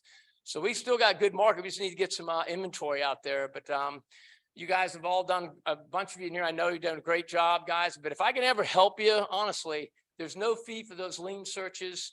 Do your due diligence on those properties, guys. There's nothing worse than finding out the week of closing we got a problem with there's no plat, there's a lien or a judgment, or these people had tax deed property. Guys, let me tell you about tax deeds. It's crap title, man. Just trying to tell realtors. I mean, I have tons of my clients that buy that stuff, but if you're putting that on the market, man, it's dangerous as heck and it's not marketable title. So just tell somebody tax deed, run or call me and I'll check it for you. But I appreciate you. Our firm, we're, like I said, we try and do our best for you. I'm sure we drop the ball every now and then. We don't walk on water. If I did, I'd be in Vegas. I wouldn't be here talking to you right now. But we do appreciate you. I hope the food's pretty good. It was left over from an agent-owned meeting yesterday. We just warmed it up and passed it on to you. Just kidding. I'm just kidding. I'm gonna get out of here before I get in trouble. My partners always say I'm very unfiltered, but we do appreciate you. Honestly, guys, take me up on those lien searches. You don't have to be doing business with us. It's free. It's a good thing for you and your clients. I'd rather you not be looking and making offers on things that can't close. All you have in life's time, don't waste it on something like that. Appreciate you. Thank you, man. You're good, man. Thanks so much. That was it. I appreciate it. All right. Thank you. So. Gratitude. So, I mean, this has been a crazy market. We're already halfway through the year almost. I guess it's June. What is it? June 15th, right? Almost halfway through the year. 2023 has been a good one.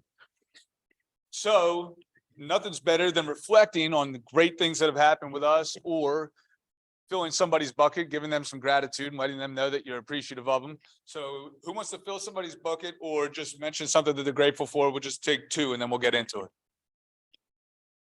Okay.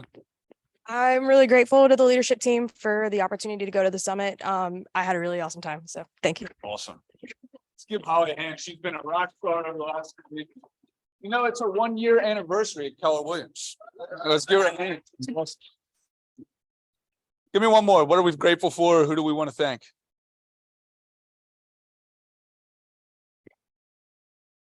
I have a call 1, but. Oh, what? And I've met you, but what's your name? Christine. Welcome. Let's give her a hand. Welcome. I don't need the money. Yeah, go ahead. I'm grateful for the leash. It's been a really good school, and I texted her late at night in a frenzy and she was very helpful, so I appreciate it. It's awesome. Let's give it a hand. So we'll hear from Deletion a little bit for career development. They have been doing unbelievable, and a lot of amazing production, coming out of that group. And I mean, it doesn't get much better than having a individual coach in your corner, all within the CAP system. So it's a pretty awesome thing. So we're going to get into it. So we were up in Charlotte, and we go to these leadership meetings once a month. What is it? Once a month? Once a quarter? It feels like it's too much, whatever it is. And that's how we felt going into this one. And 9 times out of 10, I'm going to be totally honest with you, the leadership meeting is usually just a bunch of numbers and stuff like that. It's not terribly insightful. And usually I complain all the way up there, honestly. What? And back, yeah. Because I care about time. And yet this one was different. For probably the best leadership meeting I had gone to in the last 2 years, I think is what I said to Tiffany and Ben. And it mainly was because the conversation was unbelievable, but there was a guy named, what was his name? Derek Avra. Derek Avra was Focus 3. I think it's a coaching and consulting firm, something along those lines. But I wanted to take 10 minutes and we're going to go through a couple of the concepts that he shared. I've been talking to a lot of agents, a lot of you and a lot of the top agents in our brokerage over the last few months. And some of the things, one common thing that I heard was you get to go to a lot of different, like I love training, I love reading, right? You learn and you grow and you go to all these things. We'd love to hear more about the things that you guys are all having the privilege of going to. So one of the initiatives or one of the commitments that we've made moving forward was every time we go to something, we're going to come back, we're going to talk about maybe 1 or 2 really big, impactful things that we learned that all of you could probably take something from. That's why we're going to also have some individuals share what they learned at the Cultural Summit, where they listened to, what was his name? Stedman Graham, which was a pretty awesome thing as well. But this guy, Derek Avra, he's with Focus 3 Coaching. He talked about the R factor. And it was this equation right here. Event plus response equals outcome. And what was cool is the way in which he thought about it was, look, things are going to happen. Would you agree that this year the market is shaking out pretty goofy, right? There's a lot of things going on. It's different than years past. It's transitioning. There's change. Change is a constant. We're going to talk about that shortly. But an event happens. We have a response to it. A response is different than a reaction, right? If I was to say, if we went to the doctors and you go to the doctor and you have some sort of ailment and they say, all right, here you go. Here's a couple of pills or here's a medication and come back in 2 weeks. You go, you take that medication and in 2 weeks you come back and the doctor says, all right, so your body had a reaction to the medication. How does that make you feel? Scared? Like, oh, snap. Reaction doesn't sound like a great thing. But if they say, all right, Trenton, your body responded to the medication in this way. It's a different feeling. Am I right? There's a very different thing between a reaction and a response. So we have a response. And then after that event, we respond, an outcome is created. And what's really cool about this is within that response, it usually creates a behavior, right? A behavior shows up. There is no outcome or result that's created without a behavior, ever. It never happens, right? So as he went through this, he gave us 6 disciplines to help think about the quality of our response, because the quality of our response is directly correlated to the quality of our outcome. So think about that. The quality of our response is directly correlated to the quality of our outcome. It creates the quality of our outcome. Before I go into the 6 disciplines, I want to draw something for you though.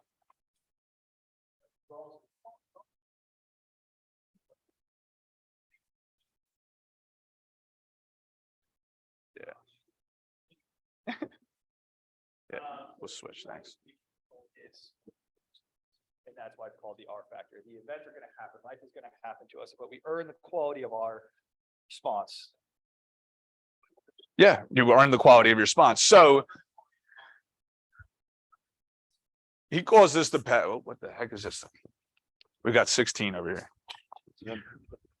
He calls this the performance pathway.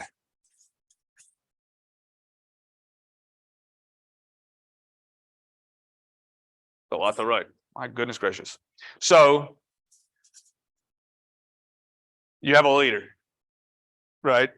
A leader is going to create a culture, or they're going to speak about a culture. They're going to lead a culture, right?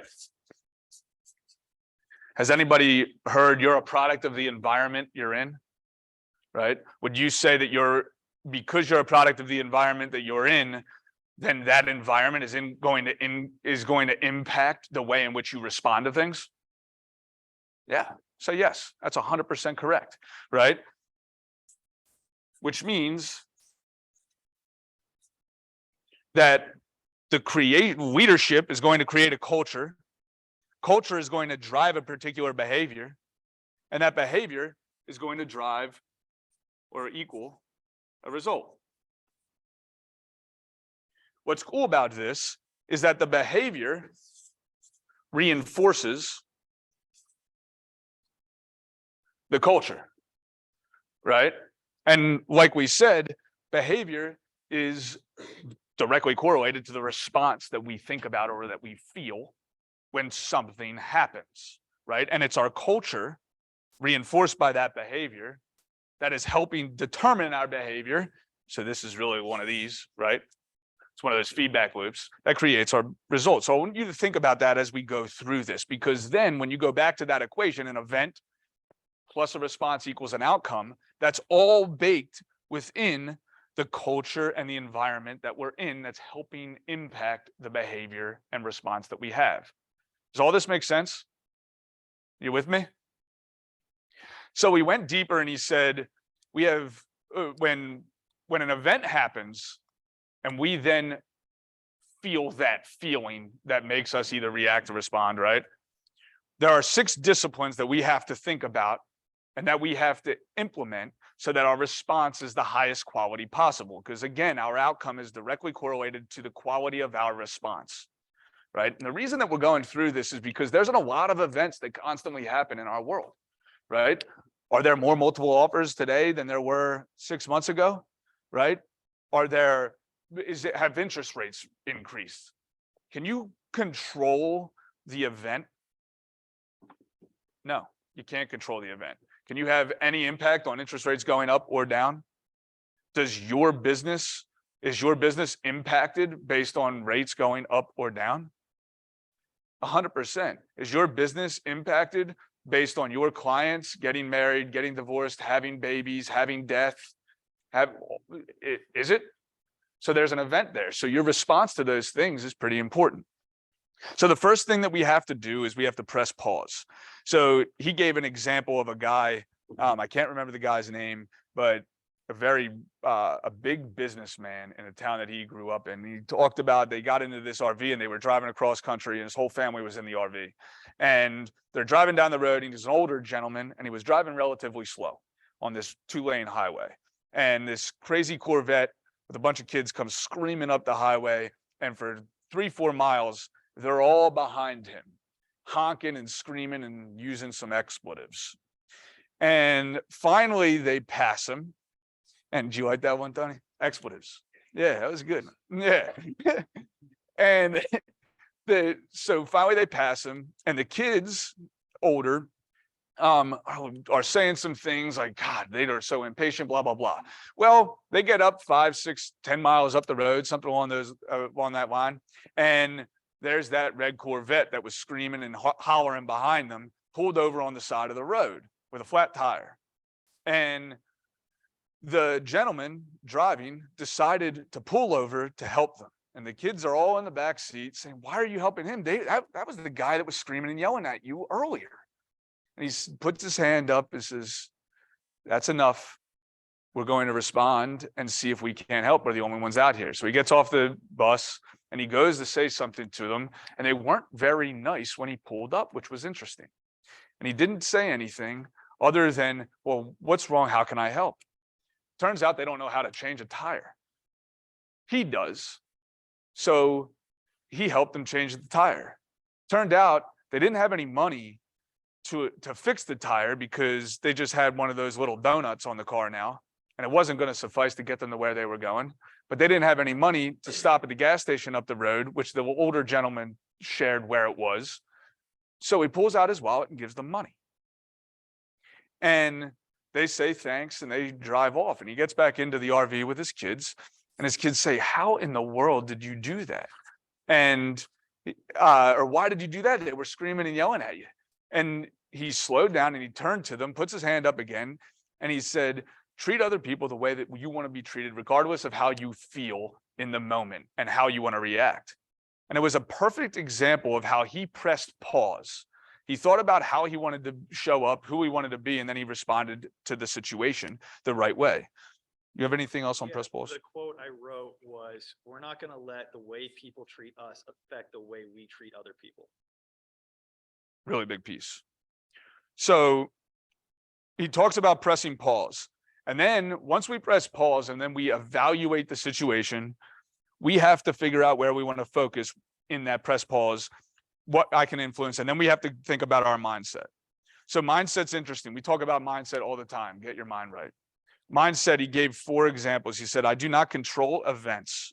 That's something that we have to appreciate in our mindset, right? And by the way, with press pause, think of press pause as equaling clarity. Press pause equals clarity. That older gentleman, he got clear before he responded, right? As to how he wants to treat people, not based on the event, but how he wants to treat people based on who he is. And then mindset is about our energy. So get your mind right. Appreciate that you can't control events. Appreciate that your response is your choice. Appreciate that I earn outcomes based on the quality of my response. And appreciate that events plus response equals outcome is just a part of life, right? So now once we get our mindset right, then we can move to the next piece. And let me write real quick, I want to draw something up about mindset. Mindset is another feedback loop, correct? How did he draw this? It was focus, right? So mindset's like this.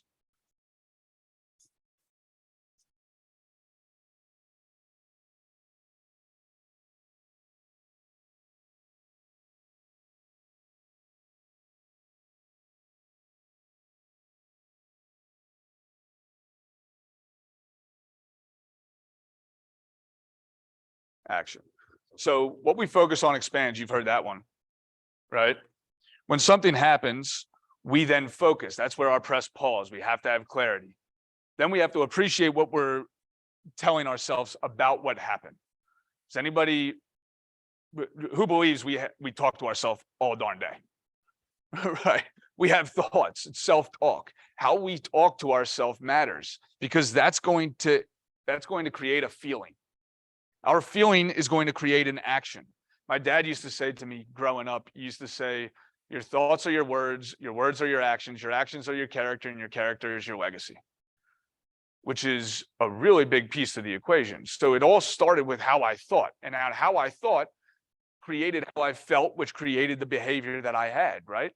Just like something happens to me, an event, based on how I think about it, getting my mindset focused on the right positive things so that I feel the right way and act the right way is massively important because that's going to turn into my character and my result, right? So once I get my mindset correct, then I'm going to step up. I'm going to step up to the now. And do you remember what step up meant to you? Step up to me was adversity. Nobody wants it, everybody gets it. Yeah. And nobody wants it, everybody gets it, adversity. So I got to step up to it, or I can just let it happen, because then it talks about the discipline versus default. So I can default to the event and not take action, and then that's how life happens around me. Or I can do the discipline and I can be intentional, on purpose, and skillful in that moment in my step up. 100%. And he made a comment, he said, win the moment. Step up to the now and win the moment. In order to win the moment, you must be in the moment. Who's busy? There's a lot of shit to do. Everybody. When you make a choice to be somewhere, then be there. And that's what I got out of it. Because I find myself so often, I'm not winning the moment. I'm not stepping up because this stupid phone's buzzing all day. And I let this then dictate my response to certain people, right? Because of my mindset or the way that I thought about everything that's urgent should be my problem too. That's BS. Almost said a bad word, Trent. Would have been bad, right? Yeah, I already did, I guess. I'm off that bus. Screw it. So it's so important to be in the moment and be present, because that's how we win the moment. The present moment is the only one that's promised, is what he said. And I thought that was really cool. How many of us constantly say, oh, I'll get to that tomorrow, or oh, I'll go on that trip I've always wanted to next year. I found myself doing that constantly. And this year I made it a point to change my thinking around that, because I realized that the only moment that's promised is right now. And that's why I'm going to Italy at the end of the month with my dad, right? Because now I get to see my dad, because I thought about the moment, I thought about my thinking. I started to change the way I thought so that I could change my world and show up differently, right? All because of events. So once we step up, then we have to adjust and adapt. And that's change. Some of us think about change. We can think about change in the default, or we can think about change in, what was the other word? In the disciplined way. And thinking about change in the disciplined way is always going to be superior than thinking about change in the default way. And this is what I mean. If I was to think about change as something that happens to me that came out of nowhere and that is always negative, or that feels bad, what am I going to get in my action?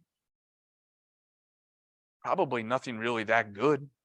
But if I thought about change this way, as necessity, as opportunity, as advantage, are there individuals out there that in advantage, that when change happens, take advantage of it? In this particular market, are there individuals that with the changing market have taken advantage of this new market and are doing far better than they were last year?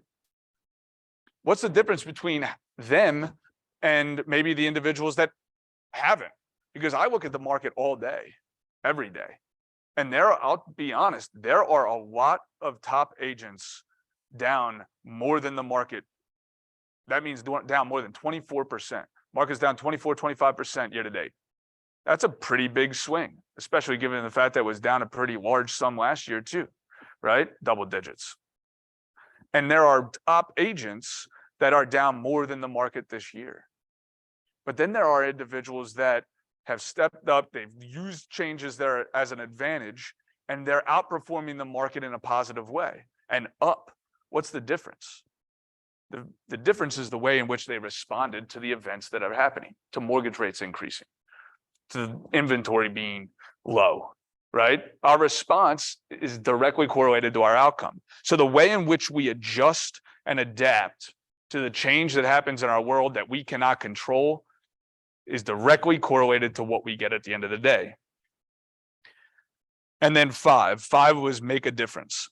So notice that the first four are all internal. The first four had everything to do with you. The next two have everything to do with what happens. They're a lagging indicator, honestly. They have everything to do with what happens from the way in which you responded. So make a difference. Your response is an event to others. The way in which you respond to things on a call with a client, wouldn't you agree that that then creates an event for them to have to respond to? So it's pretty important that if my client Trenton, I'd tell him that the repairs that we put out, you know what, that inspection came back terrible. And I just said it like that. How do you think, isn't that an event for him? Now he's going to have to respond to that. Can I change the way in which I respond so that his event is more positive and his response, and it cultivates a more positive response for him, which would then cultivate a more positive outcome for him? Absolutely, right? So everything that we go and do actually creates an event for somebody else. So I want to ensure that my response creates a positive event to help them create a positive outcome. that's making a difference. You have anything to add there? No, I just thought that your R is an E for others was, to me, highlighted and underlined twice, because it's, again, we get the opportunity to create a positive E for somebody else, and the opposite is true. 100%. And then lastly, build skill. What was really cool about building skill for me was I'm a big believer in the more we do something, the better we're going to get. Right? The first time I played hockey, I was pretty horrible. Absolutely atrocious. I couldn't even skate. But after doing it a ton, I became pretty good at hockey. Your first listing appointment, were you pretty horrible? Probably sucked. But you wouldn't have gotten as good as you are today if you didn't go on that first one and do it a bunch of times. The more you do something, the better you're going to get. And he talked about where we are now and what is possible. And he said there's something called the edge. And the edge is that moment where the world sends you signals telling you you need to get better. We've all been there where you're doing something, you're starting to get some momentum, and all of a sudden things are happening, whether it's negative, positive, doesn't really matter, but things start changing. It's the world giving you signals that you need to get better. And at that point, at that edge, at that point, you get to decide based on your mindset, the response you're going to have and whether you're going to go and get 1% better or not. So all of this is to say that if we appreciate that events, we can't control them. The market, we can't control them.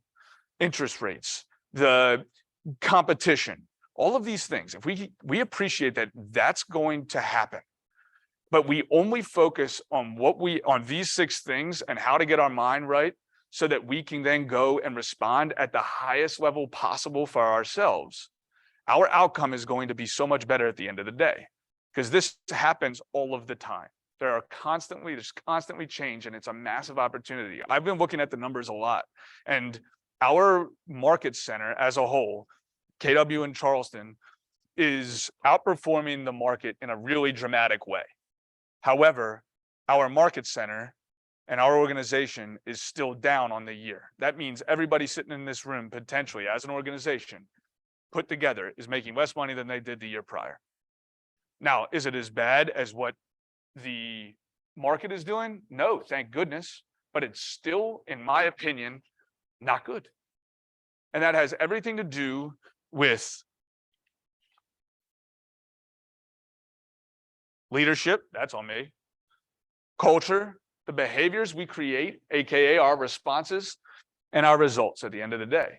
So if we can continue to become more aware of what's going on, continue to appreciate these 6 disciplines, continue to adapt and change our response or our behavior to increase our culture at even higher level, be it collaborative, all these good things, then potentially our result is going to change. And that's what we want to do. And that was one of the biggest ahas. Do you have anything else to share?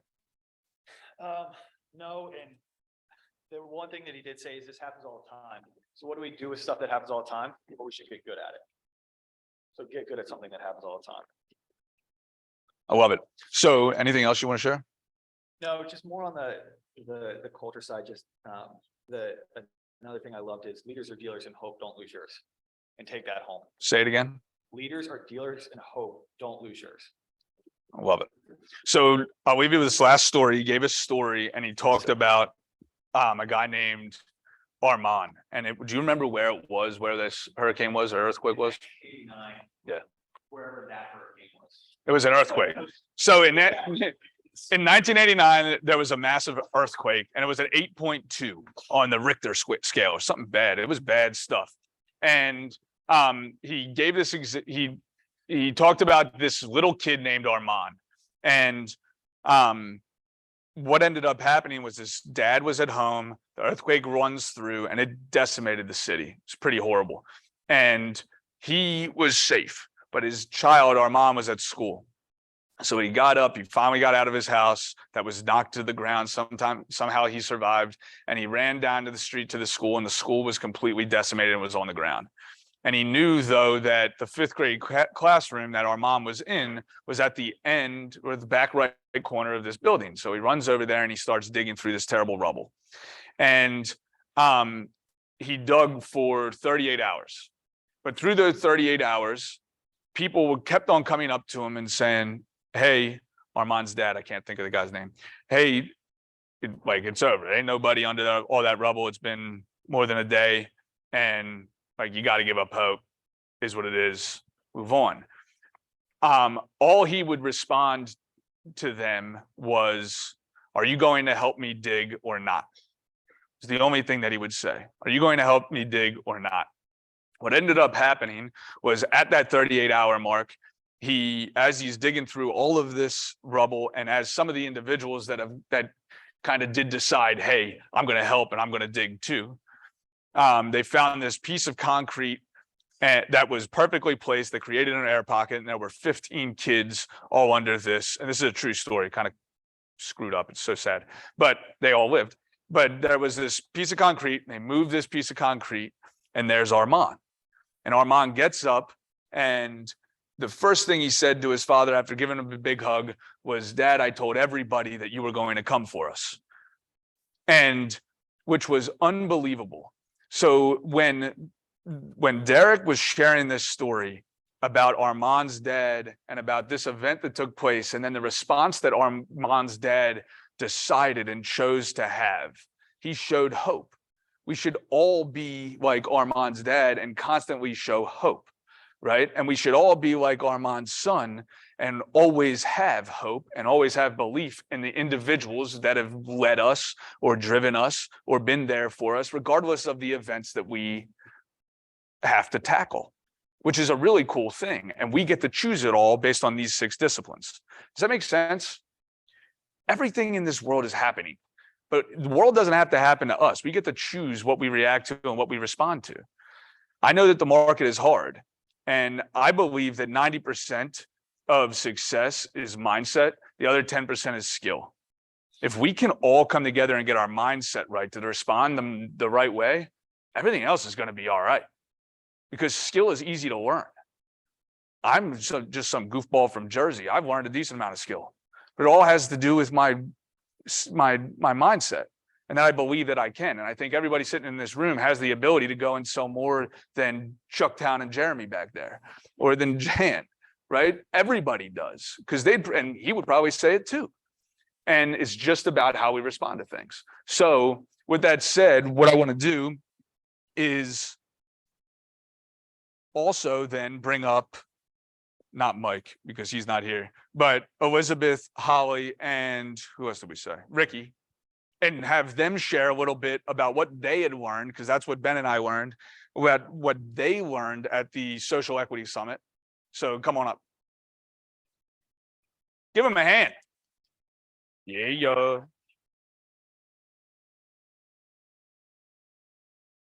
So did you get the questions that I sent? No, man, no, just kidding.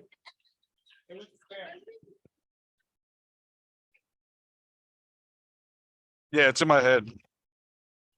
So, here you go.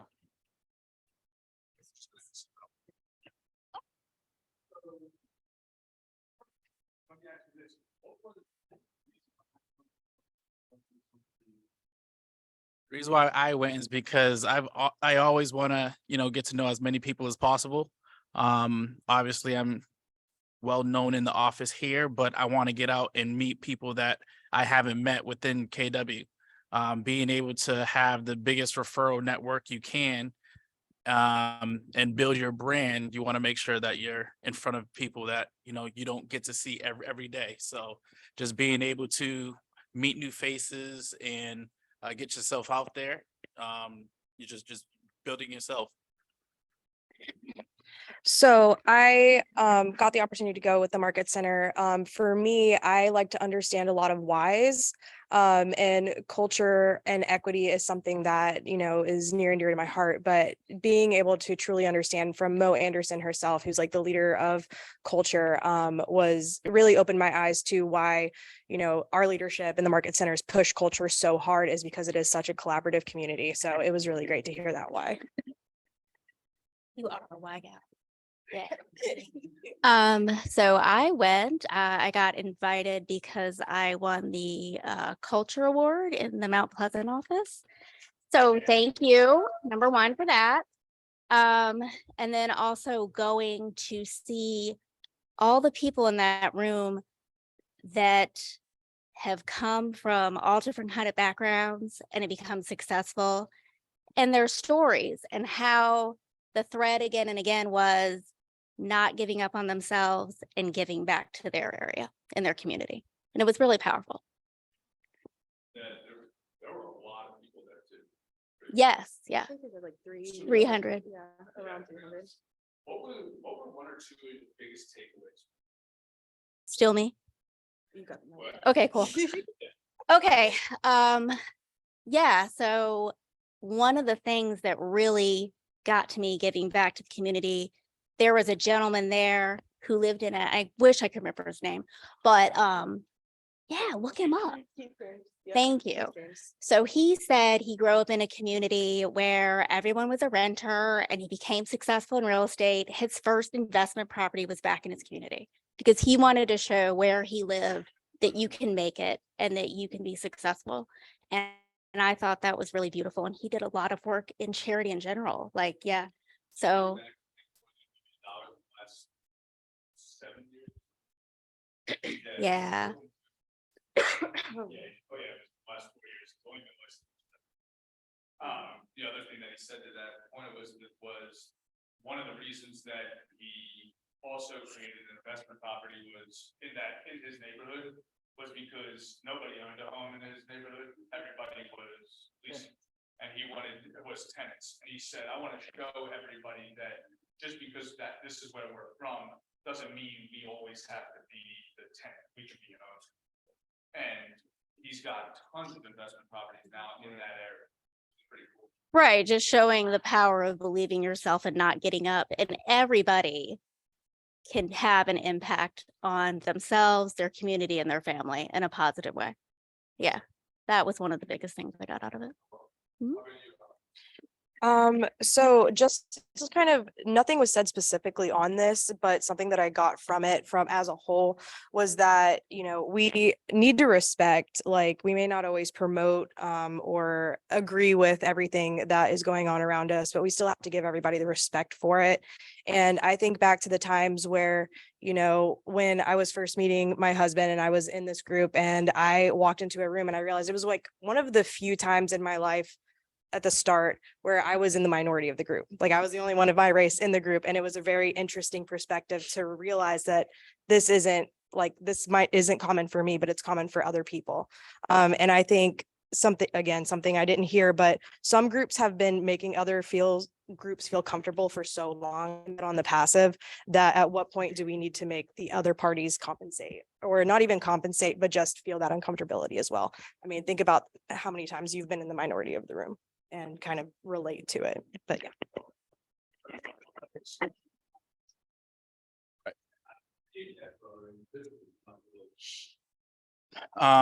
One of the things that I noticed and was an aha for me is that no one talked about numbers much. It was all about inclusion, diversity, and equality. And the fact that you can go into any Keller Williams office and feel like you belong, no matter what your sex is, no matter what your sexual orientation is, you're white, black, how much money you got, it just, everyone feels included when coming into a Keller Williams office, and being able to personally talk to Mo, take pictures with her. And, Keller Williams is so big. People look at Keller Williams as, the Disney of real estate. But when you walk into a room or a conference or a summit, you can go to any table you want and feel like you belong. So that's one of the things that I love, and the reason why I'm here at Keller Williams.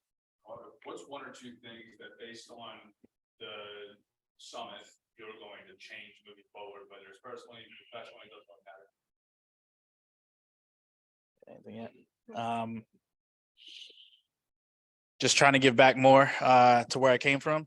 Obviously I'm from Boston. I've been in Charleston for 4 years, but like right now I do a lot in Cane Bay, and I like to give back to Cane Bay. And I'm not the type of person to ask for help, but I think I need to ask help for more, because people think that just because you're a realtor, or know that you're a realtor, that you know, you're making all this money. But I try to make sure that everyone knows that if anybody needs anything, they can always come to me for whatever, whether it's in the office or whether it's at home or in your community.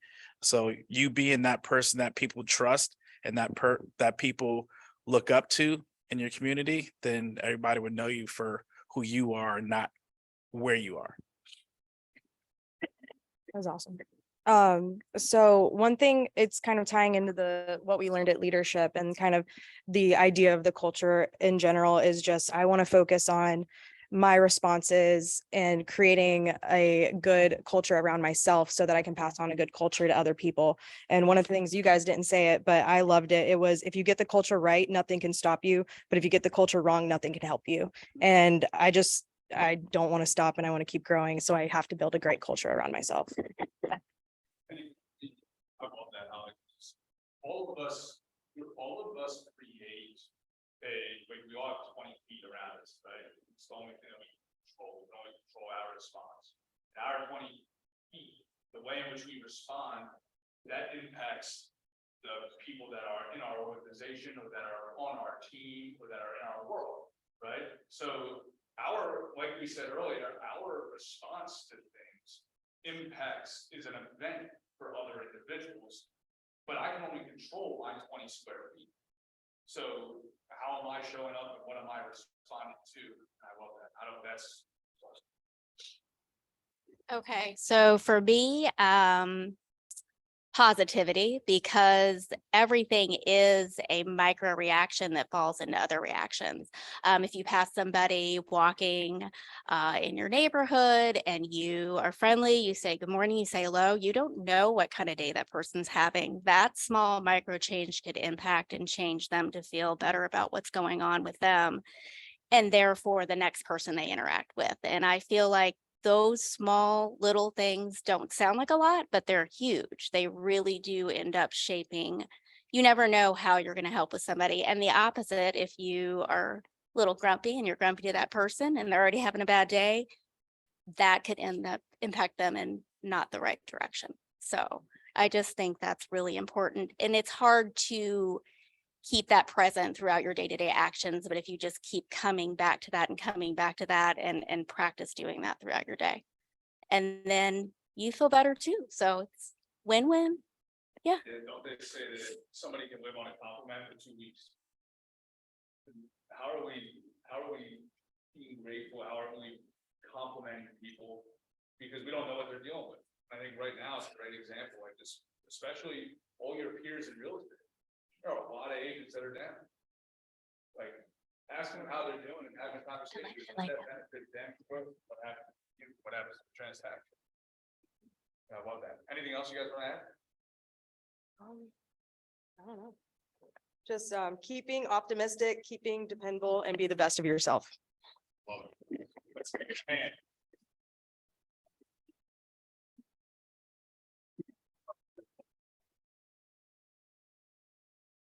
Gonna do some announcement. Check, wanna come up?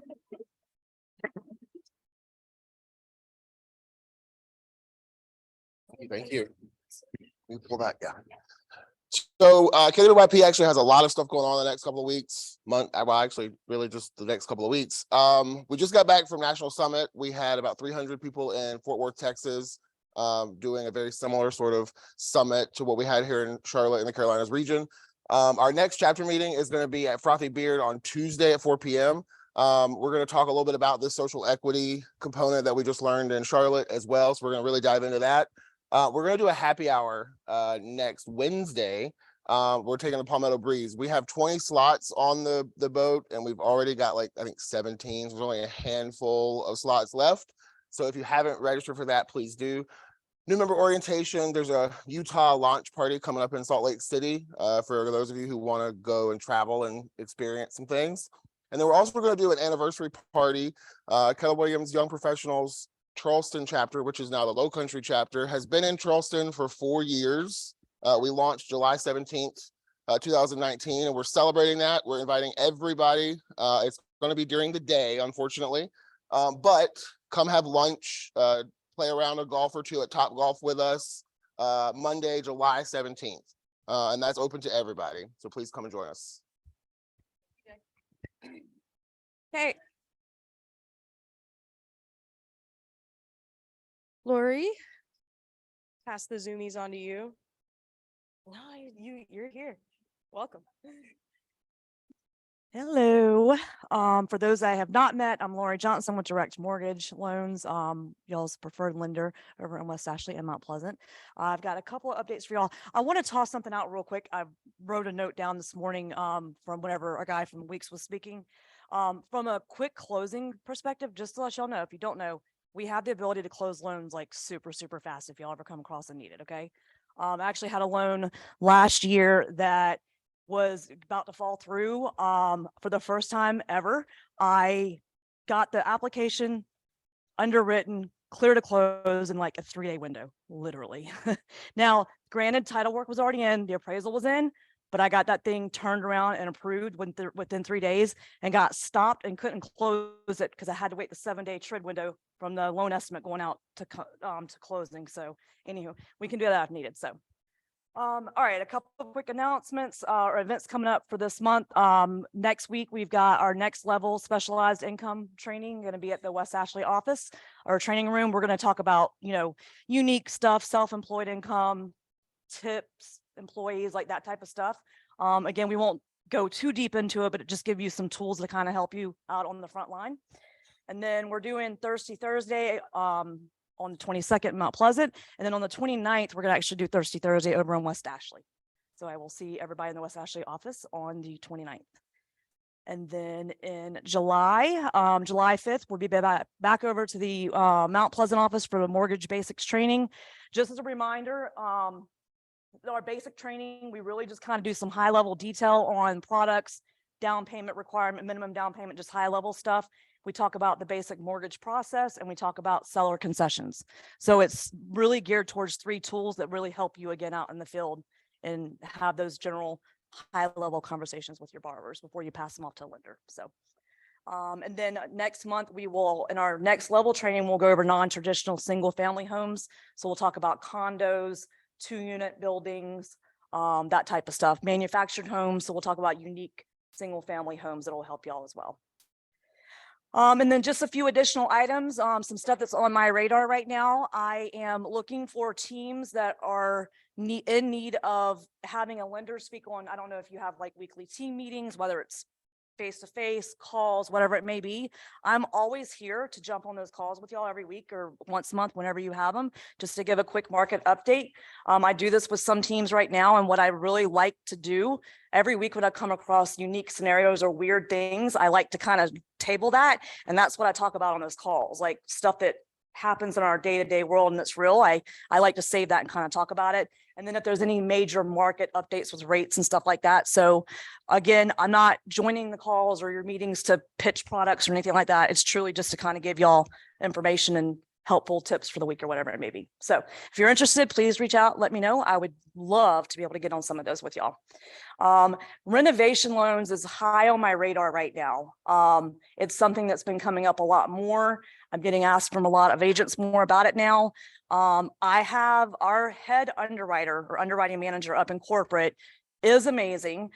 He has offered to get literally on a conference call with myself and an agent if they want to go over what renovation loan processes look like. And you can just kind of ask them. The guy is brilliant. You can ask him pretty much any question about it and he will, if he doesn't do an answer, he'll get you an answer. He's very logical. He's very down to earth. He actually was a real estate agent years ago. So he is familiar with what it looks like on the front line for us. So if anybody's interested in that, please let me know. I would love to get him connected with you and help out with any renovation stuff. So that's all I got. Thank you very much.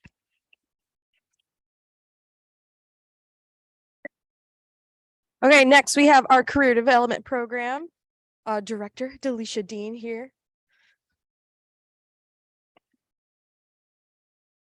All right, did everyone get the text for team meeting this morning? Yes, okay. Thank you for, your understanding. We have such our technology, it kept giving us error messages, so we kept trying. And I thought it was awesome. I thought it was awesome. And this morning we had 6 registrants and 7 were really full, so expect. perfect. 20 Yeah. seconds to this next. Really nervous, so thank you. All right, so I wanted to celebrate the closed volume for the career development program for the month of May. Pretty amazing, yes. And then, next slide. Perfect. And then I want to celebrate. So Ernest Dovin had 4 closings and a referral. Sabrina Johnson had 2.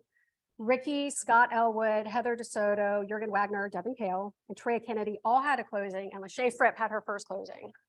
So please help me celebrate them. And then last month, sales were at 4.7.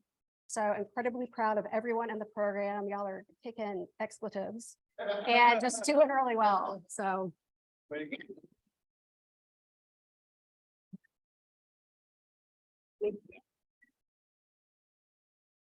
Let's see. Keller Williams Luxury, Laura Fox.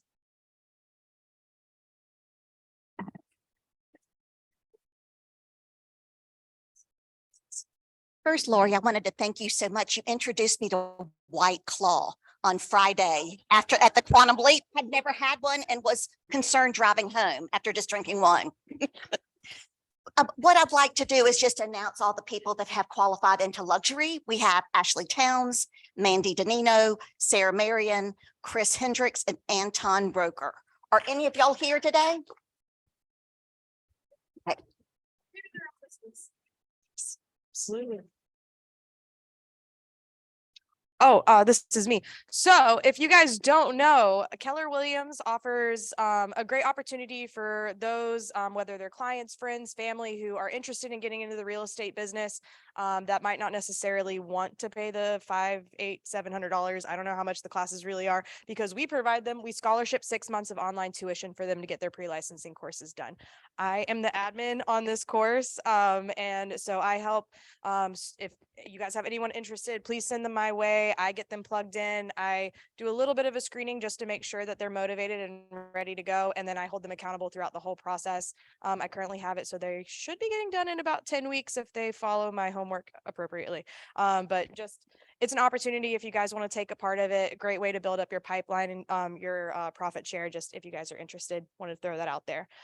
What's coming up on the training calendar? Please scan this code so you can sign up so that we can make sure we have enough accommodations for you guys for all of our upcoming trainings. This brings you up to our Eventbrite page where you can follow it, like it, share it with people if you want, people coming with you. Don't ever come alone, come with friends. I love it. So I'll give you guys a second to scan all that. All right, and I'm going to share these slides with you as always. We have a transaction coordination services that are plugged in. This is something that you can sign up for. She is really great. Her name's Lindsay. So just an opportunity for you guys if you don't want to do it all on the back end yourself. Upcoming class, we have Train the Presenter. That's going to be in the West Ashley office. It is $100 to start, but you will get reimbursed upon full attendance. This is on June 28th and 29th from 9 a.m. to 4 p.m. Joseph is going to be our instructor. I'm going to be going through the class, so come join me. This is going to help you in the way you present yourself, whether you want to be better at your presentations for your clients, or if you want to be part of the Keller Williams Instructor Network and help us with our trainings as well. So if you guys want to sign up for that, please come. You will get reimbursed if you attend for full attendance. So love to see you there. License renewals, guys. It is the last month to renew your license. We have we have 2 CE classes. They're kind of back to back. So there's one going to be in West Ashley. I believe it is June 20th. Let me double check. They're both on June 20th. There's going to be one in West Ashley. The one in West Ashley is going to be Inspections 101. And the one in the Key office is going to be Unlocking Purchasing Power in Reverse. So sign up for those. Your renewal deadline is the 30th of the month. So please get those done. And then I'm going to let Benji take it from here. So before we get into this, who knows who Mo Anderson is? Who knows who Lily Mae Tillman is? Okay. So I want to talk about Mo real quick. So Mo Anderson is the person who drove the culture. She was one of the first CEOs here. We went from 8,000 agents to 150,000 agents because of Mo Anderson. And she almost got out of the business. So the story of Lily Mae Tillman is Mo got into real estate in 6 months. She didn't sell a single house. And she did what you're supposed to do at that point and made a deal with God and said, if you don't give me 3 houses by the end of the year, by the end of this month, I'm going to get out. I'm going to go back to teaching. And she had 1 house under contract. She had never sold a single house. On August 29th, that house went pending, but she only had 1. So she registered to get back into teaching and started applying for jobs again. And then on August 30th, she got a call from the office and said they want to see a house, and she ratified her 2nd contract. Again, she made that deal with God. You better show up here.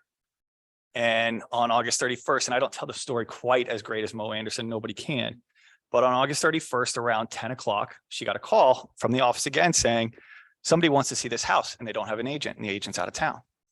So she races over there. She puts on her work clothes, as she said, and she looked directly at me. And she puts on her work clothes and she goes and she shows them that house, and it's not the one for them, but what they described, she knew. She said, I got the perfect one.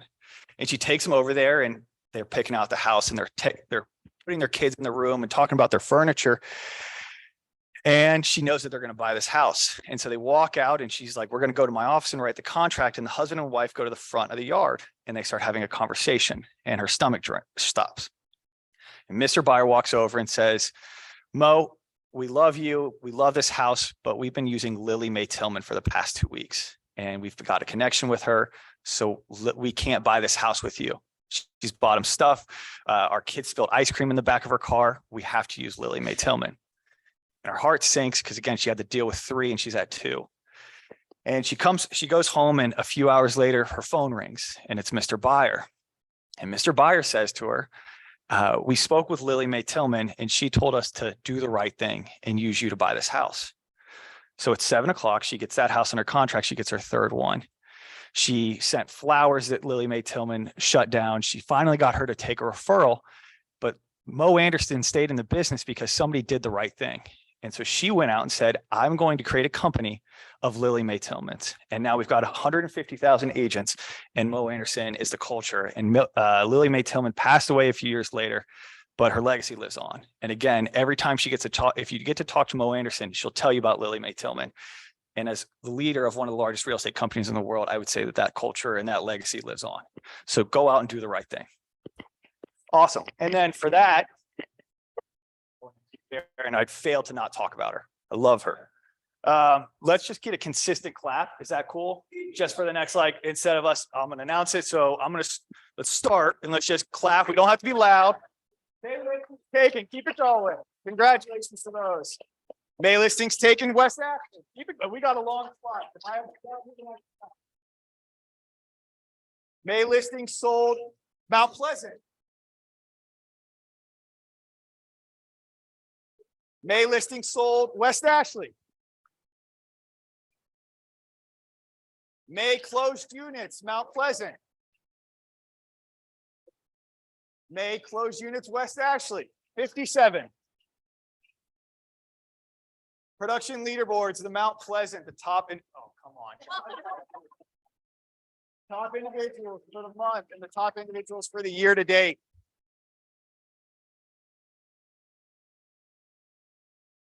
Individuals for West Ashley. Teams and groups for Mount Pleasant.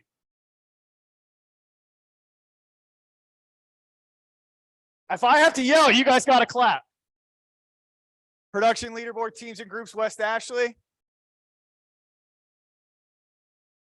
Chucktown, you're 3 away. Production individuals for Greater Charleston. Production leaderboards, teams and groups for Greater Charleston. And profit share. How do we increase profit share? K-score. And in April, year to date. And cappers, let's really clap these ones up. Congratulations on capping, guys. And first closings with us. Congratulations to John. Congratulations to Lachey. And welcome aboard. If you're here, stand up. Yes. Thank you. Happy birthday. If it's your birthday, anybody today is the 15th. Lucky. And that's all I got. Thank you guys for coming. Hopefully you guys got value in this. Go be a company of Lily Mae Tillmans, and we're thankful to be in business with you guys.